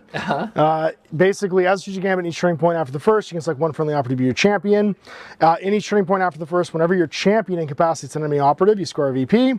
If the enemy operative's wound stat of 12 or more, in each case, you get a maximum of 2. So I can get 2 per turning point for this one. So then the goes back to you, so you can try and decide who you want to have be your... or what you want to have be your next ploy.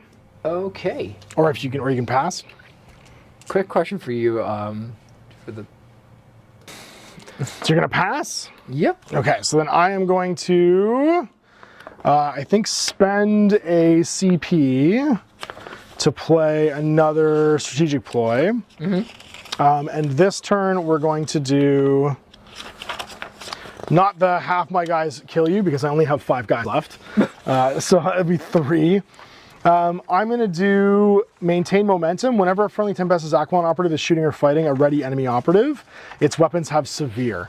So because you outnumber me so much right now, I think giving myself the, if I shoot someone who hasn't gone yet, bonus probably feels better. And severe is going to be, if you don't retain any crits, you can change 1 normal success to a crit. Oh. So kind of handy. Oh, that's really nice. Back to you. Okay. Really quick though, I have to roll for my communion. I'm gonna get 4 this turn. 4 communion points. Your drone's still alive. Excellent. Doop doop doop doop doop doop. Cool. So you get 4 guys who can shoot outside of 8 or do mission actions or whatever. Remember, picking up all these markers count as mission actions too. Yes. But you'll get 1 for free from your equipment on top of that. Correct. Yes. So I am going to do.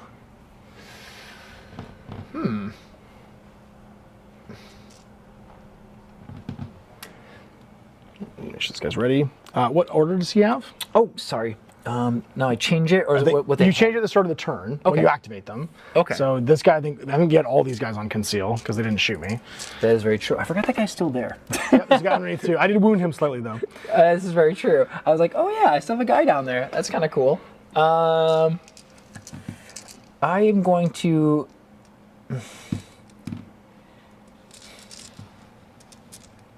I'm going to activate this guy. I do that the Blast Boy. Blast Boy's fun. Yep. I'll wait for you to jump out. I'm going to jump out with this guy. Okay. And he is going to pick up this marker. And because I have my pheromones? Equipment, yep, you do it once for free. I'm able to do that for Well, I don't think it's free. It's without spending a point. Without spending a communion point. Yeah. So I still use my last action to do this. Yeah. So now he's done. But I do pick this up. So for recovery item, I am going to get 2 CP. At the end of the game, if you're still holding it. And I'll just put the marker over Well, we there. have to put on the model that's carrying it because they can drop it when they die. Does it matter if I pick it? So it says at the end of turn 4 if a model is still carrying this marker.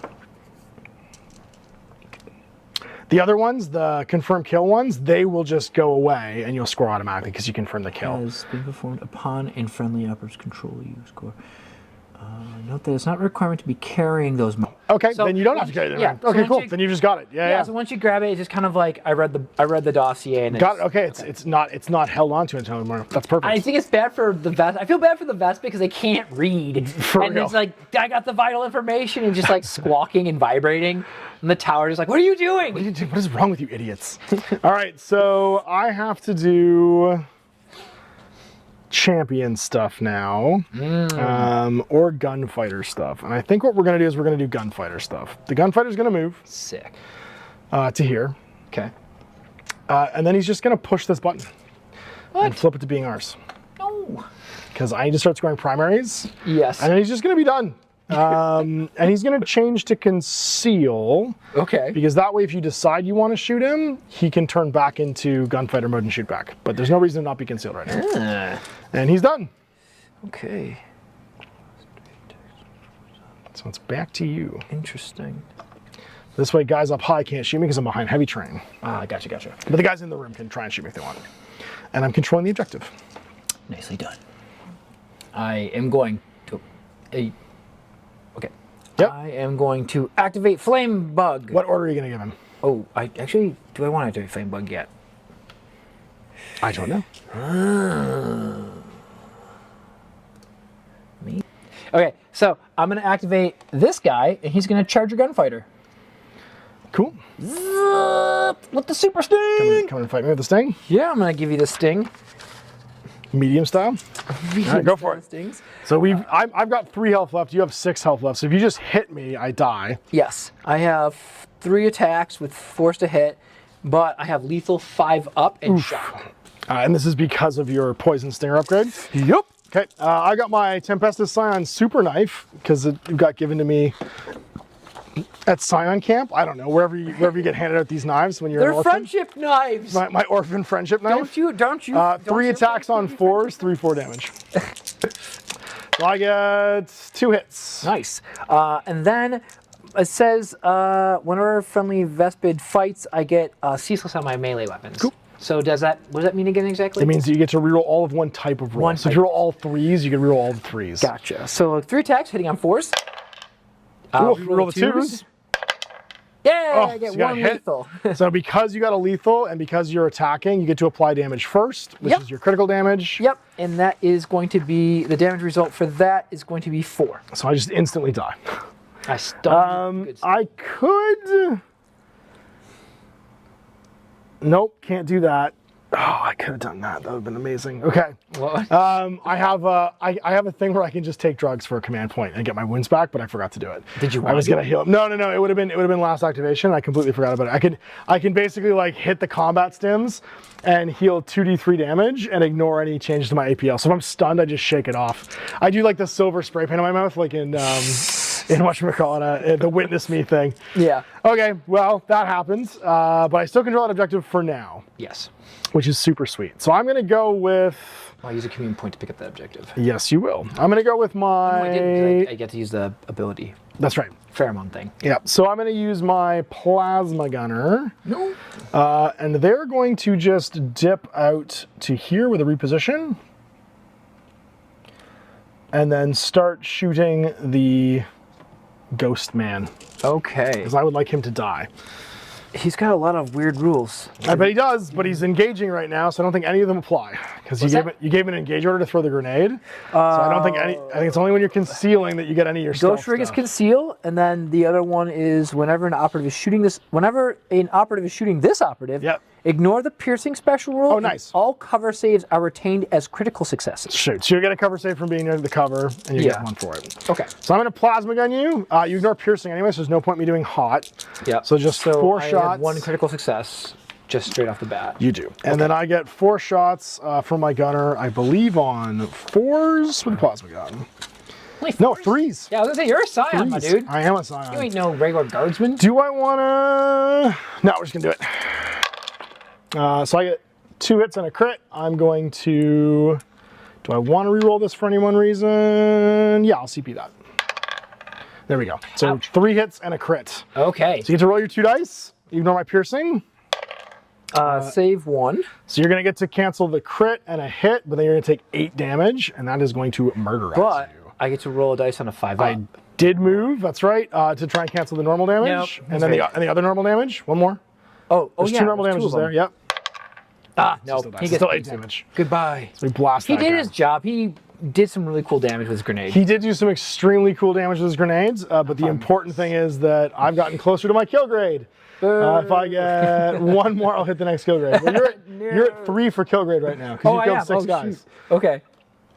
Yeah, 2, 4, 6. Yep. So you got 1 more kill grade there. Jesus. Okay. Yeah, it's a lot. It's a lot of kill. So then we are on to you because he is now expended. Okay.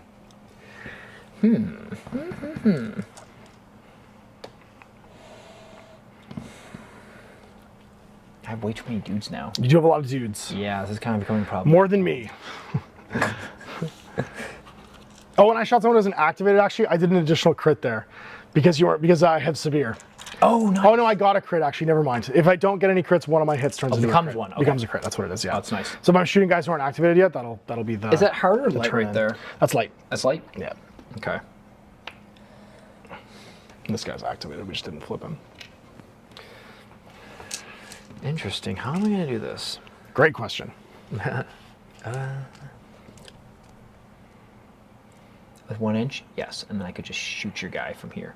All right, I'm going to activate my... Oh, ready? Yeah, go for it. Oh, sorry. Yeah. I'm going to activate my sniper. Okay. He's going to go buzz and land right there. And he's Okay. going to shoot at your gunner who just is at the corner. The gunner? Oh, you mean this guy? This is guy. a trooper. That's a Yep. trooper. Oh, okay. Sorry. The gunner's back here in this light cover. And But he's engaging, so you can see him. Okay. Now, do I have to use communion points to shoot you? You are within 8, and I am the closest target, so you do not. Okay. So the long sting is going to be using a standard shot, which is pretty rad. It is a no lethal 5 up. It's devastating 2 hits on 4s when it's not aimed. Okay. Yeah, it has neutron fragment. So if I don't capacitate you, in the ready step of each strategy phase, I inflict an additional D3 damage. So when you flip my token, you just keep wounding me because you're terrifying, and you just keep putting little like darts of radiation into him. So this will be piercing. Go for it. And I'm higher than you. Does that do anything in this situation? In this case, you're gonna get balanced because you're higher. Oh, okay. Right, because I'm engaging, you get the balanced roll. Okay. So you get to reroll 1 of your dice. I get 1 less defense dice. But you are heavy cover. I'm in heavy cover, yeah. Okay. So 4s, and then All that heavy cover manages for is you ignoring my being concealed right now. So 2 hits that are normal. 2 normal hits. And you don't have. Do you have saturate this turn? I do not. Okay, so I'm going to retain 1 for. You know what? I'm going to use a CP to reroll 1 of those dice, though. Sure. That was So I'm not going to retain 1 for cover. Okay. And then I'm going to roll another one, and I roll a 1. So I don't want to get. I'm going to re-roll that because I don't want to get poisoned forever. That's fair. Nope, still take it. So I'm going to take, what is it, 3? 4 damage. 4 damage. Okay, so 4 damage is going to take me down to 3 remaining, and you get to put the neutron shard in me. So grab one of the little neutron markers. You So get that crystal that guy takes powers. D3 damage, which is not great. I really thought crystal powers meant you could like see into the future. Or... Yep. Oh, I should have noted that for my tac op, I scored 1 because I scored off of champion Oh, nice. this round. All right. Okay, well, cool. I think I'm going to have to now kill you back, but that's going to be problematic. So we're going to go with this little guy, and he's going to reposition before he dies. No. And he's going to flip this button. and I'll be done. Back to you. Bummer.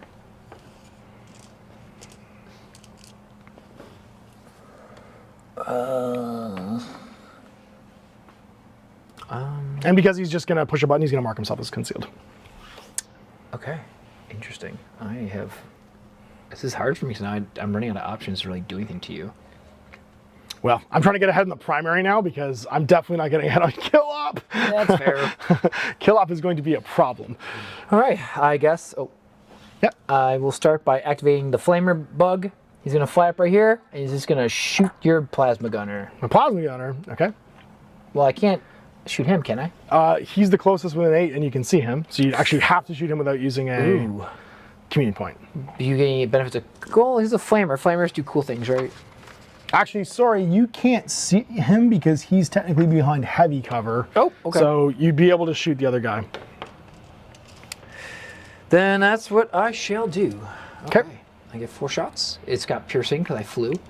It does. Or is it only neutron weapons? It's only neutron weapons. Oh, but these are... I think they say neutron flamer. And I think they all say neutron. I think literally all your weapons are radioactive. Nope, not this one. No, not the flamer? That's just flamer. Ah, nope, it's not. Finally, something that's not neutron. Sweet revenge. I get an actual save against this. Yeah. But you do have saturate, I believe, because it is a correct, flamethrower. yes. So I'm not going to get to retain any saves here. Okay, so these hit on a 2-up. 2 up it is. All right, flamer into that guy. 2-up. All right. All hit. All 4 hit. So I get 3 saves on 4s. I'm going to save 1 and fail 2. How much damage is that? Damage 3. Oh, I don't need CP, so I'm just dead. Down he goes. And that will put you at another 2, 4, 6, 7 now of my 10. One more, you're going to get additional kill grade. Oh, give me one of those kill marker counters for objectives and stuff. Or, These guys? for like the... Oh, dropping another one for, that's right, for... I keep forgetting you have to do this. For kill marking. There's definitely going to be closer ones, but there's another kill marker for... There we go. And then... removed him. Cool. Cool. Well, I've just got my sniper. He hasn't fired yet this game, so he's going to retain his, whatchamacallit, his conceal order. And he's going to rush out over here, and he's going to flip this one. Jerk. And stay concealed. Nice. Back to you.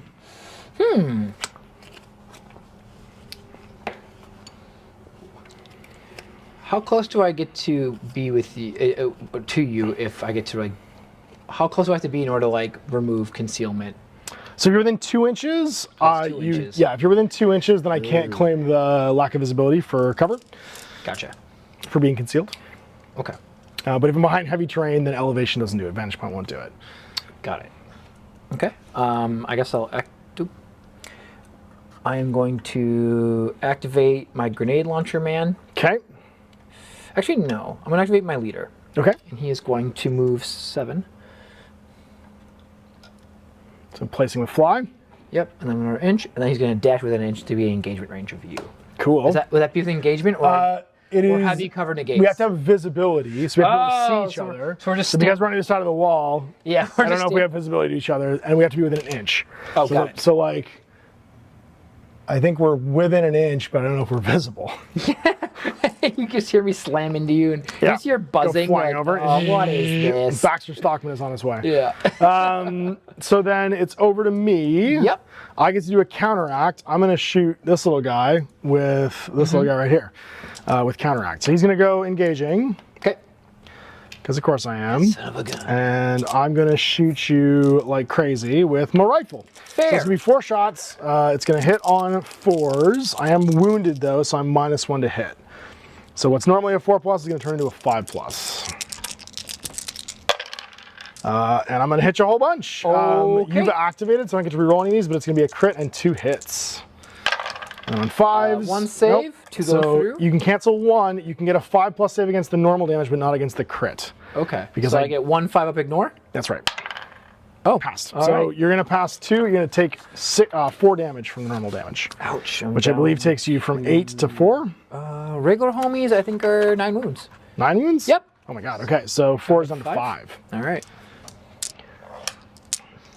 It's hard because like for the longest time I thought Vespid had a 4-up save in the 40k game, so I'm always like, well, they have a 5-up save now? I mean, now they literally do not have armor anymore. They're just literally just little dudes. Yeah, little bug dudes. Oh, the times have changed. So back to you. Now that you're engaged and I jump up here, can I then see you? You can see me, yes. Okay, cool. He's gonna go buzz up, and then use a communion point to shoot a grenade launcher at you. To shoot a grenade launcher at him? Yes. Okay, go for it. Okay. So we have 4 shots. And the Sky Blast is blast, devastating 2. Neutron bombardment again. Sure is. So 4 shots, hitting on 4s. Hold on, nothing. 0, but you do get 1. Did you have ceaseless this turn? No, you had. What's that? You get balance because I'm engaging, so you roll 1 of these. No. All right, well, that was great. I make my save. Well done. Hey! Oh, I triple 6 you. When you get 0 hits, don't waste those dice. Yeah, I should have saved that, man. Okay. Yeah, I know. Well, it's my last of my arrivals that I can now do. Oh man, you got one homie coming in. I do have one more to do. Oh no. I can't move this closer to your drop zone, but what I can do is place within 3, and this guy's actually allowed to place into base to base with you and in your control area. Oh wow, okay. And then I'm gonna knife your absolute face off. This is the guy who plays Knifey Spoony. So this is my Aquilons stabilizer, I believe he's called. Aquilons stabilizer. Precursor is what he's called. So he's got his Vicious Knife Fighter. When this operative is fighting, after resolving your first attack dice, you can immediately resolve a second one. So when he fights again. And whenever this guy performs a shoot or fight action, he gets to make a dash action afterwards. So he's gonna drop right there. Can I ask you a quick question really fast? Yeah, go for it. Does retaliating, is that the same thing as fighting? Retaliating is when you're fighting, yeah, during a fight action. So when you fight back when someone's actively fighting you. Okay, because then I have a ploy I can use to give myself any critical successes get D3 additional damage. Cool, sounds awesome. I'm gonna do that. Okay. So he's got a very big sting. So I have 3/4 damage, lethal 5+ here, just trying. I get to apply my first 2 hits before you. Oh, the first 2? Yeah. Oh, so let's see what I roll. Shit. I get a crit, and then I get 3 hits. So I'm going to apply a crit and a hit to you immediately. Well, you get to roll your dice first. Yeah. And see if you hit me. Strain Leader gets 3 attacks in melee. This will be funny. I'll see what I can do. He's got 3 attacks. They have shock and lethal 5-up. Cool. So, come here, you. So nothing. That was fun. Okay, so I just do 4 + 9 is 13 damage to you. He's very dead. Yes. and then I got my free dash action. So I'm gonna back over here. You're like, no thanks. I was like, no thanks. I've been waiting for this all day. I'm gonna bite you so good. This is all I got. Yeah. And he is still concealed. Back to you. And then the little drone's gonna go, and then I'm done. And be concealed. Okay. I'm done now. Holy moly! All right, so I'm gonna hold 1, hold 2, hold more. Which is going to score me 2 points from the primary op, or the crit op, sorry. And then we are on to round 3.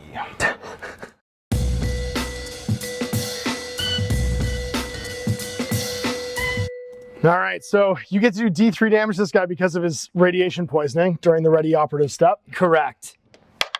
Doing 1, more he's damage got 2 left. Slowly getting poisoned. Oh God. Someone's poisoned. And we're in round 3. Oh, also, I didn't hit with the grenade launcher, so I didn't get a fragment hit. No fragment at this turn. Oh, you didn't just totally missed. Just ultra poison. Just ultra poison that guy. So we're in round 3. It's now, we've ready all the operatives. It's now time to roll initiative. I could really use this one. Oh, geez, not with that roll. Nope, it's definitely you still. I'm sorry. So I get 2 CPs instead of 1. I actually should have had an additional CP last turn because when you lose the initiative, you get 2 CPs. Oh, you do? Oh, cool. Yeah. Okay. I also scored an additional 1 from the kill op now because I've killed 4. So I'm 2 for crit op, 2 for kill op, 1 for my tac ops. Champion-wise, I'm going to nominate the sniper. Yep, and I nominate the sniper. Cool. And we are on to your first your first strategic ploy. Would you like to do? Oh, I gotta do my communion. Communion points first. That's right. Yeah. So I get 2 communion this turn. And don't forget, you can use those communion points to re-roll attack dice. Oh, true. I wasn't even thinking about that. Yeah, you can if you got them left over because you did the super. Well, like now that we're all within 8 of each other, it's not that bad. You can kind of reposition to be where you want. True. So we're in now to your first activation. Who wants to do the killing. Oh, You have ploys. Ploys. Oh, sorry, yeah. I don't get a first free you have to do ploy, ploys. but I am going to use the. I don't know if I want to do any of them actually. Do I? Yeah, cards are great. I'm starting to figure out cards are great. Oh,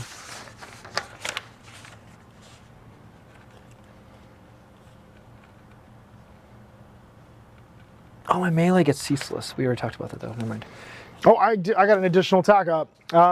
At the end of each friendly operative's activation, if it controls an objective marker that an enemy operative controlled at the start of their activation or that was wholly within your opponent's territory, and that objective is not contested by enemy operatives, it's stormed this turn. And once per turning point after the first, if the objective marker is stormed, I score a VP. I stormed this one this past turn, so I'm gonna get a VP from that as well. Nice.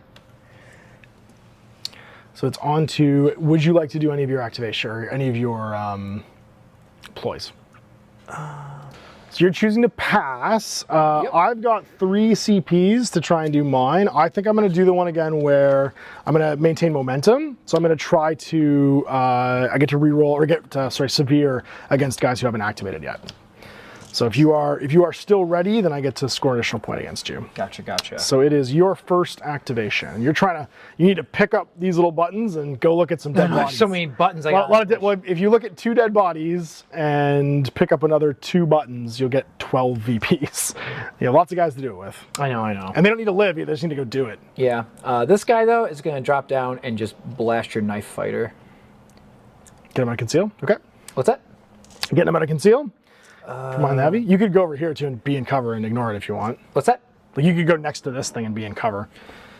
I'm just gonna. Yeah, I might. Like, because I don't get the cover because I'm not within an inch of it, and that way you also can pick up that token later next turn if you want, or like just I'm saying like be within an inch of it. Yeah.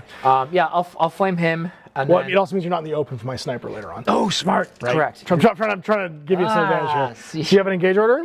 Yes, he's got an engage order, and then I am going to use.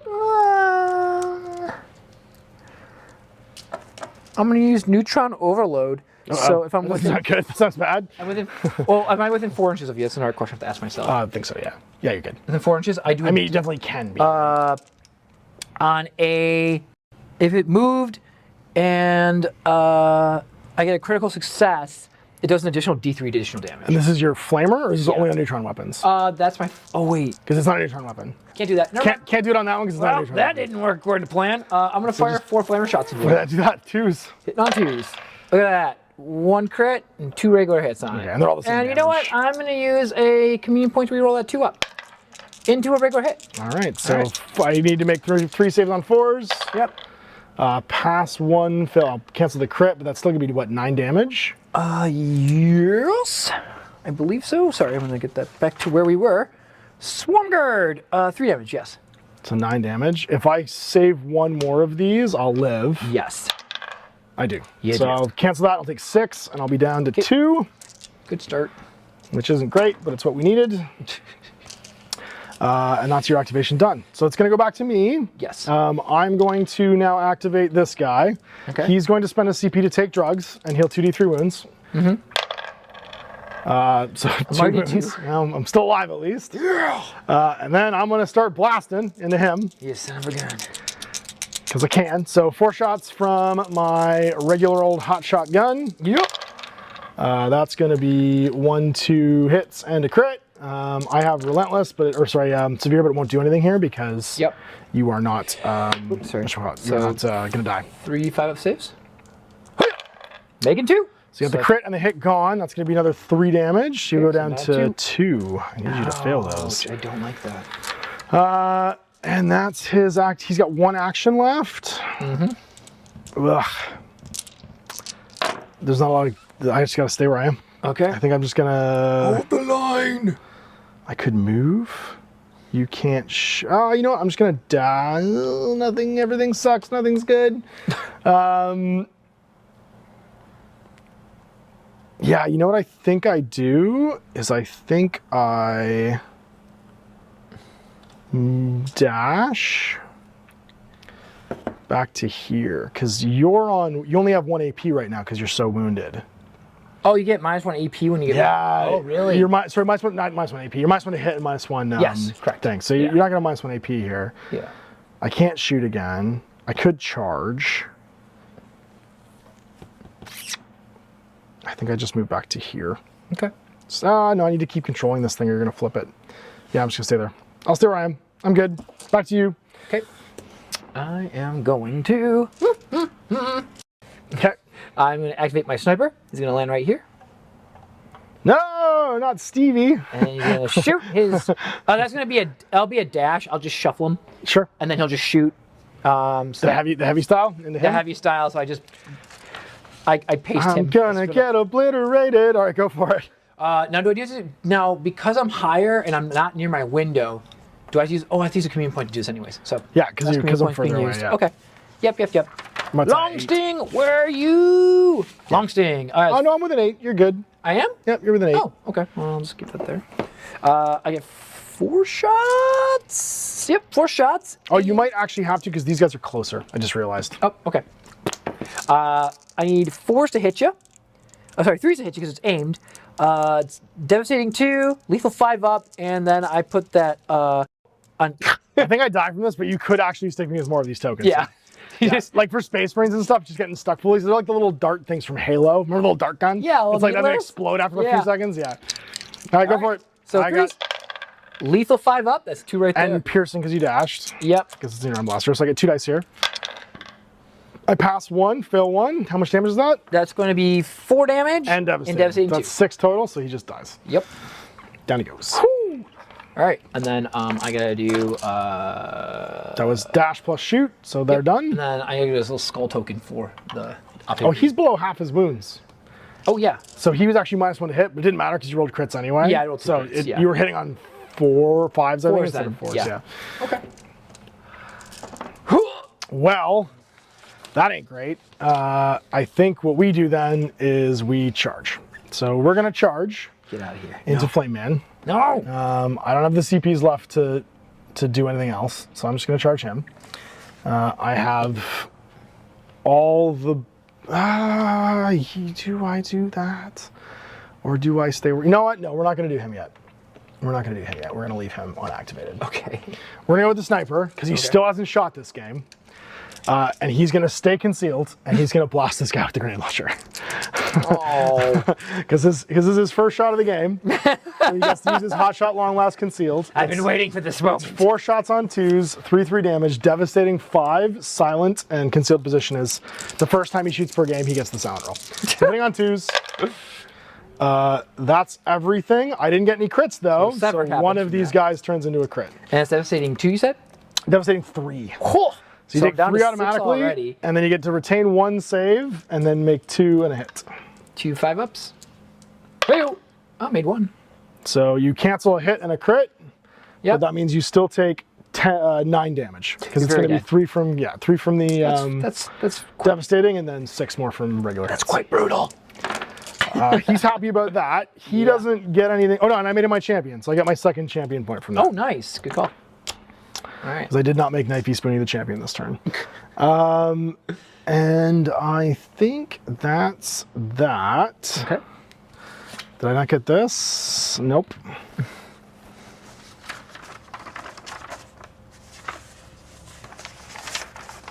Because I'm not in your territory, because you've just kept me completely out of your territory, so I'm not scoring anyone from that attack up. Okay, so that was my first action. My second action is going to be, I think, to just stay where I am.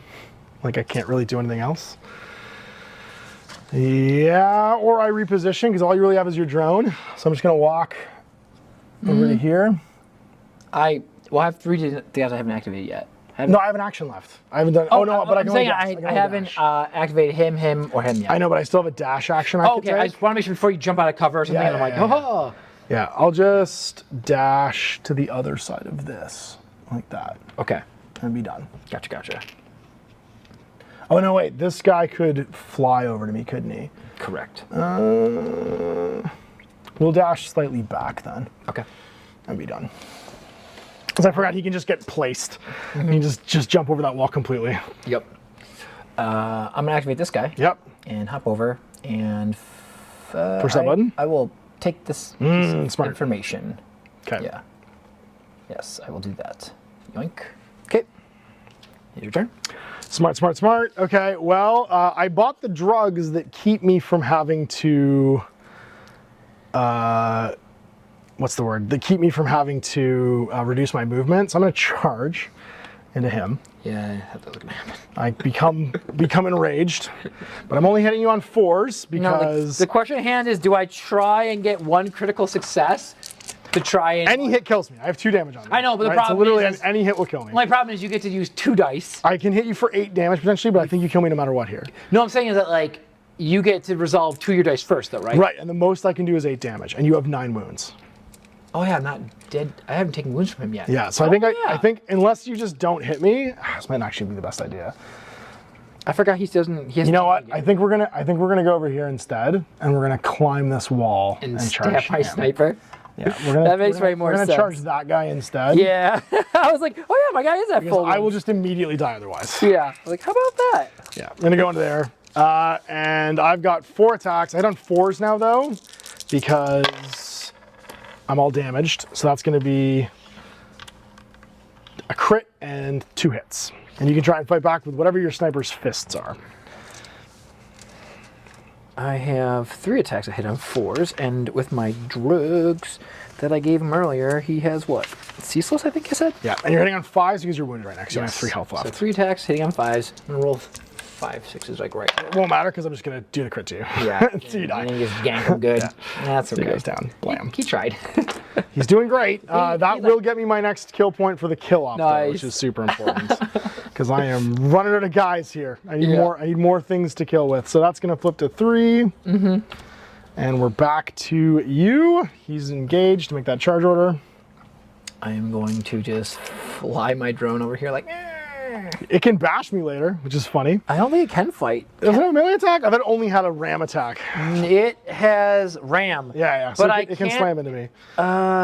Wait, this operative cannot perform any other actions other than aerial guidance, charge, dash, fallback, fight, and reposition. Yeah, so it can't shoot or do mission actions. So the question is, maybe I should just charge you?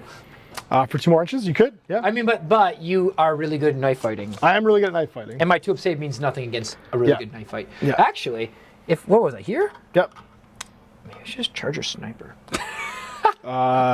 You move 8, because remember, he doesn't get the drugs. Oh, he doesn't. Yeah, that's true. Because he's a drone. I will fly him normally and then dash him. Because he gets a normal movement of, what, 6, right? One would imagine. I'm assuming most things in the game, I don't He does fly 8 base. So this is 8, and then that's, actually, you've got it right there, yeah. That's not going to get him there.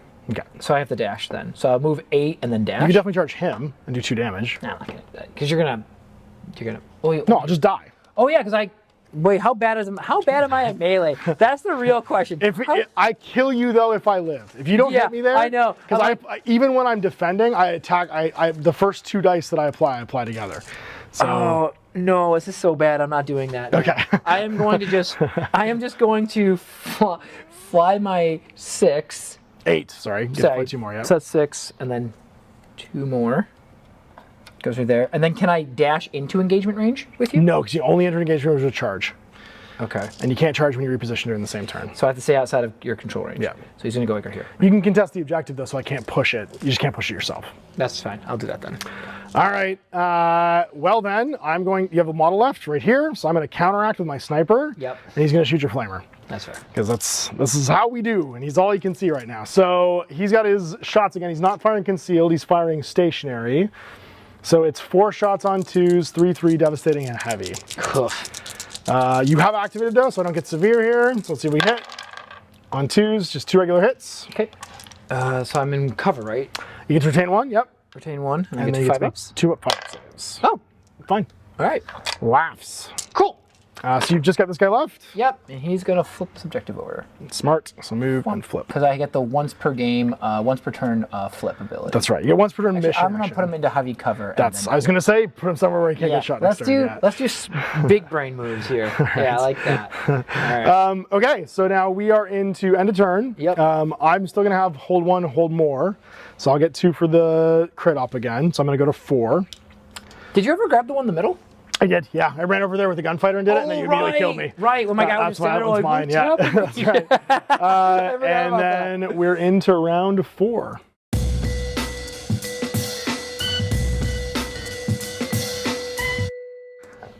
All right, readying operatives.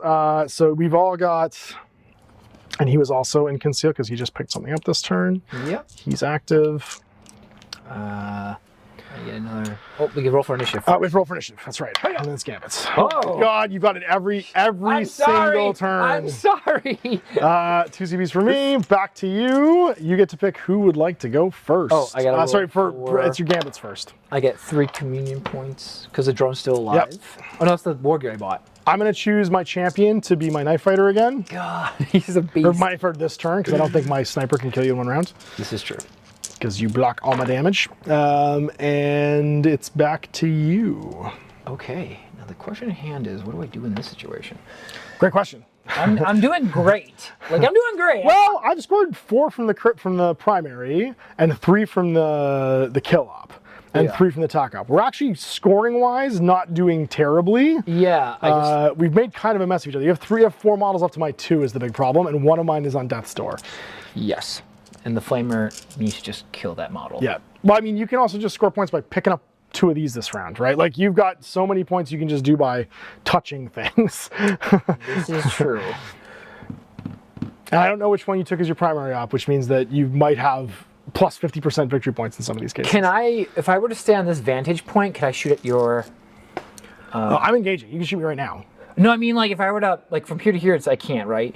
Yeah, you can. I'm in the can't. window. I'm in the window and I'm engaging. You can just shoot me. Oh, okay. Well, I'm going to fly over here into this building and do that though. Okay. So I'm going to do that and flame you. So, go for it. I hit you on 2s. You sure do. Let's try that again. I will use one of my communions to reroll. There we go. Okay. I think I just die. I'll roll some. I retain 1. Oh no, you have saturate. I pass 1 crit and 1 hit. Cancel 2, but I could CP this and live. No, you have 2 crits. You have 2 crits. I can't cancel 2 crits. If I roll a 6, I actually would live. Yes. What the hell? Why not? Let's do it. Yes. Roll 6. Roll 6. Go Ash. for Big it. numbers. No whammy. No! Boo! I can't believe I lived. I can't believe I just lived. Oh my God. Okay. All right. Well, that didn't go. The only lesson I've learned from this is it's time to take drugs. So I'm going to take drugs and then immediately heal 2d3. I heal 5. So I'm going to go up to 7. No! Oh man, you burned him and he just. Oh, you've done it now. He's walking out of the flames like a demon from hell. He's going to charge this guy. Oh, I deserve this. This is fair. You know what? Actually, he's activated, so I could charge this guy because I can charge 8 and I ignore the drop. Oh, you can charge 2 people? Yeah, you can charge through zones of control. I'm gonna charge here. That's not I tight. ignore the drop and I ignore the distance reduction for being. I'm not even wounded anymore, so I'm gonna stab that guy in the back. All right, come get me. Have you played Knifey Spoony? Let's play Knifey He's a regular Spoony. guy. So I have 4 attacks, and I'm not wounded anymore because I just took all of the Imperial meth, and we're gonna hit on 3s. That's gonna be 1, 2 hits. Okay. But this is enough to kill you because I apply both my hits first. Oh, no matter what I do, I can't. No matter what you do, you can't die. Even if I roll a 6, I can't. Doesn't because I apply my hits first and I apply 2. Oh, right. As he hits on 3s, he's lethal 5+. So rolling dice is irrelevant right now. Not relevant. It's not relevant here now. Yeah. So even if they're not crits, Don't they matter. just go through. They just go through because I'm the active model. Right. I'll apply mine first and I'll just knife you twice in the Yeah. back. So why even roll dice? Yeah. I mean, you can just to show what happens, but yeah, he's just gonna die. That was. Hey, it was a good nice roll. roll of dicings. And then you get super stabbed in the back. Now I can make a dash act order after this, but because I charged during the same round and I used basically all my movement to get there, there's no point. I'm not gonna be able to do anything. So I just stay where I am. And it's back to you. Wow. You got 1 guy left. Just go pick this up. That's what I would do. No, I want to kill him. I'm just okay. It's not gonna score extra points. You score an additional point for we securing on the a last thing, turn? right? Yeah, that's it. This is the end of the game. Oh crap! I wasn't paying It's turn attention 4. to that This is part. turn 4. Oh crap! I There's wasn't nothing paying left after attention. this. I thought we You had have 1 like model our left to go. turn. Oh, I shouldn't have done any of this. You could flip this because you can fly over me, which would get you 2 this round, or you could pick up one of these, but then that would put you in line of fire with my sniper, which is not what you want. Oh, I'm going to score 1 from Seek and Destroy, and I'm also going to score 1 from Overrun because I killed someone in your half. Oh. I know what I can do. I am going to charge you. Oh, hell yeah, you are. Go for it. Lock you in. But why not? right. So we fight. I'm not going to fight. I just want to charge you. Oh, you just want to charge and then not fight? Oh, perfect. Yeah, okay. Yeah, because like you're going to just knock me dead. That's true. If we fight, I will kill you. You're right. Yeah, exactly. Then I guess I make a fight action. Come on. So I'll activate him. He'll stay concealed. He's going to stab you in the robot. So I get to apply one of my dice first here. I'm using my knife on 3s, I believe, or is it on 4s? This is my party knife that I got from graduating from orphan school. 3 attacks on 4s. Okay. Let's see if we can do this. Hitting the drone, right in the drone thing. I did. I got a crit and a hit. Oh, no. See what you got. Nothing. Nothing? Killed my drone. Okay. Yeah, it's 5 health. It's 7 health. I just do 7 damage. No, it's 5 health, I think. And then my second activation, I'm going to walk 6. He tried. Out in the open. And do like I totally forgot the last turn. I was like, I'm going to shoot your guy. I'm like, oh, I could just outdistance you and get all the objectives. Sure could. Well, that didn't work. You got one guy left. Last guy is going to go and go, I'm going to take this objective from me. I picked that up. Okay. And that's game. Whoopsies. Oh, man. So it's scoring. Actually, should I have done that? If you haven't gotten anything from me yet, it's probably worth doing. I'm thinking if I need to do... Or which one do you need to stack on to get your primary? Which one did you show the camera to? What was the... The only thing you could do is you could flip this and score 2 from the crit op this turn. That's what I'm wondering if it's worth even doing. Because I was getting like, what, 1 per turn? You get 1 right now from having 1. Even... Because you just flip that. Oh, I only just... I thought it last turn. We get 1 each. No, you flipped that one last turn, but I still had more, so I got 2, you got 1. Okay, so you should have 1 from this so far. Okay. So I would get 1 from that. Okay. And then I'll get 1 at the end of the game? Yeah, you get another 1 at the end of the game. Okay. So if that were the case, questions for TAC Ops. I really screwed the pooch on that one. So I've scored 5 from TAC Ops because I got 2 for Champion, for killing guys with my Champion, and then 1 for Storm Objective, sorry, because I didn't take an objective back, and then 1 from Seek and Destroy. So I have 4 overall from TAC Ops. Whenever one of your is placed in turn, once per turning point after the first, wherever one of your beacon mission markers is placed, really doesn't change. So you're going to plant a beacon in this half of the table instead of... Yep, and I just get a point. Okay. Yeah. So at the end of it all then, from Kill Ops, I've killed 2, 4, 6, 8 guys, which gives me, of your 10 model count, 4 total from the Kill Op. Then from TAC Ops, I got 4 because I got 2 from Champion, 1 from Storm Objectives, and 1 from Overrun. And then from the Critical Ops, at the end of the turn, I'm going to have 6 because I've gotten 1, 2 more, and you're going to have 2. So I got 4, 8, plus 6, but I picked Crit Op as my primary, so that's going to turn into 9. So I got 17 total from that at the end of the game. And then you've gotten, from Kill Op, you've gotten a grand total of how many? I killed 7 of your guys? Or 7 of my guys, yep. You're down to 2? No, I've got 2 guys left. You killed 8 of my guys. 8. So you're going to get also to 8. Okay. We did not get a higher kill grade than each other, so neither of us got the bonus point. Got it. Because we basically kept it, at the end of the 4th turning point, if your kill grade is higher than your opponent's, get to 1, but we both got to kill grade 4. So you're going to get 4 from that one. Then your TAC Ops, how many did you score? You scored 1, 2, 3? 2, 4, 5. 5. Okay, so 5 is 9. Okay. And then the Crit Op you got 2 from. So that's going to be 11. What was your primary? My primary was the TAC Op. So you're going to get 50% more on that one. Okay. So plus 3. So you're going to get to 14 total. So it's 14, 17 at the end of the game. Yeah. And holy moly, that was the bloodiest game ever. Your whatchamacallit weapons, your neutron weapons are insane. Yeah. What an absolute like slobber knocker of damage. You wiped out half my team before the first turn started. Yeah. And it was only through a combination of drugs and daring and bad dice rolls that the Aquilons managed to pull it through. Oh man, the bugs, the Hivestorms, the kill teams. That was so much fun, man. Thank you so much. And of course, we messed up tons of things. That's going to happen. It's not a learn to play, it's a let's play, right? Yeah. I had to don my multispectral goggles to get part of my Vespidness going. That is one thing I would say. These aren't the easiest kill teams to learn. These aren't super straightforward. They have there's a lot of nuance in playing these two teams. So if you're looking at this as a 2-player starter set, be prepared for a little bit of like you and I both played a million war games, and there's still a lot to remember. I was definitely tripping over my wings in this game. Yeah. And the temptations there, especially when like you have some piloting stuff with that team with the Vespids where you're out of control of it unless you spend this resource. So like for like being like, I'm gonna move here. Oh wait, I have to now I can't shoot. You know what I mean? Like just that kind of stuff where you gotta kind of keep your eye on that ball makes it a little less forgiving.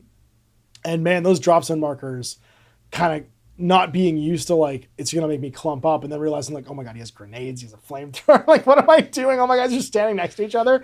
And then being just like obliterated by a grenade launcher and a flamethrower and a grenade was a lot. Yeah. That one grenade was pretty unforgiving. Ended a bunch of guys. And it killed your leader. You're like, kill my sergeant immediately. Yeah. I was like, oh, cool.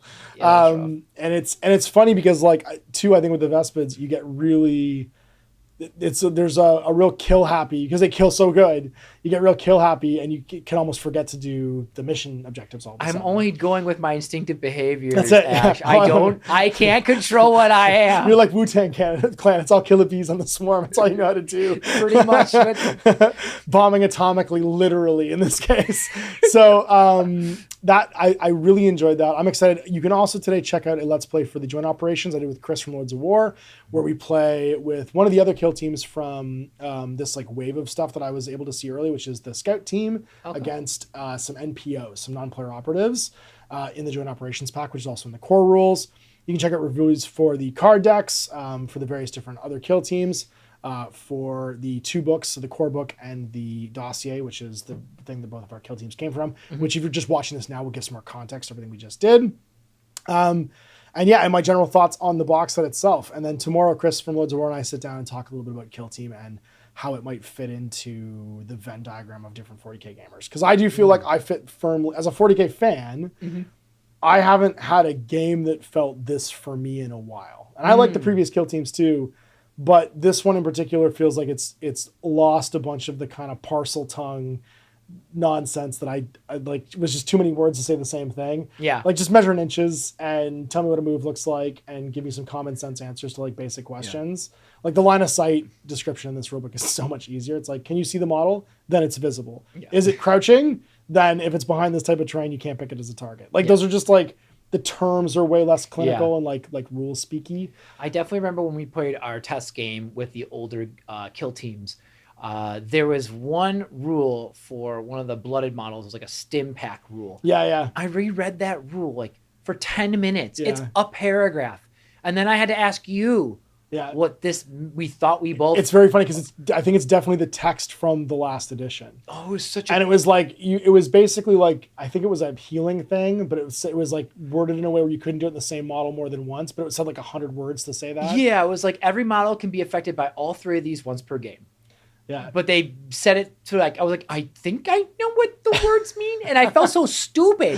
Yeah. And I got to keep rereading it. And I'm like, but these were really easy to understand. The ploys, the firefight ploys, the strategic ploys were really easy to understand. The war gear was really obviously like what it was supposed to do. I liked that the war gear on those 2 teams too felt like it was like you really needed to have a reason to take the universal war gear. Like this was like, this stuff really ups your team's value. Yeah. Why would you not take this? I feel like universal war gear is pretty much like legacy war gear. It's like for the groups that don't have this like leg or mission specific, like this would be really good in this one mission or in this one. True. Like I feel like the ladders in the Beta Decima pack where it's all those tall gantries are gonna have a ton of value all of a sudden because you can climb places you can't normally climb. Like there'll be a few places where it's like, oh, this makes a lot of sense in this setting. Yeah. Whereas like in like the core like Volcus terrain set, we might not. There's doors in all the walls. We don't need to like have this extra mobility and stuff like that.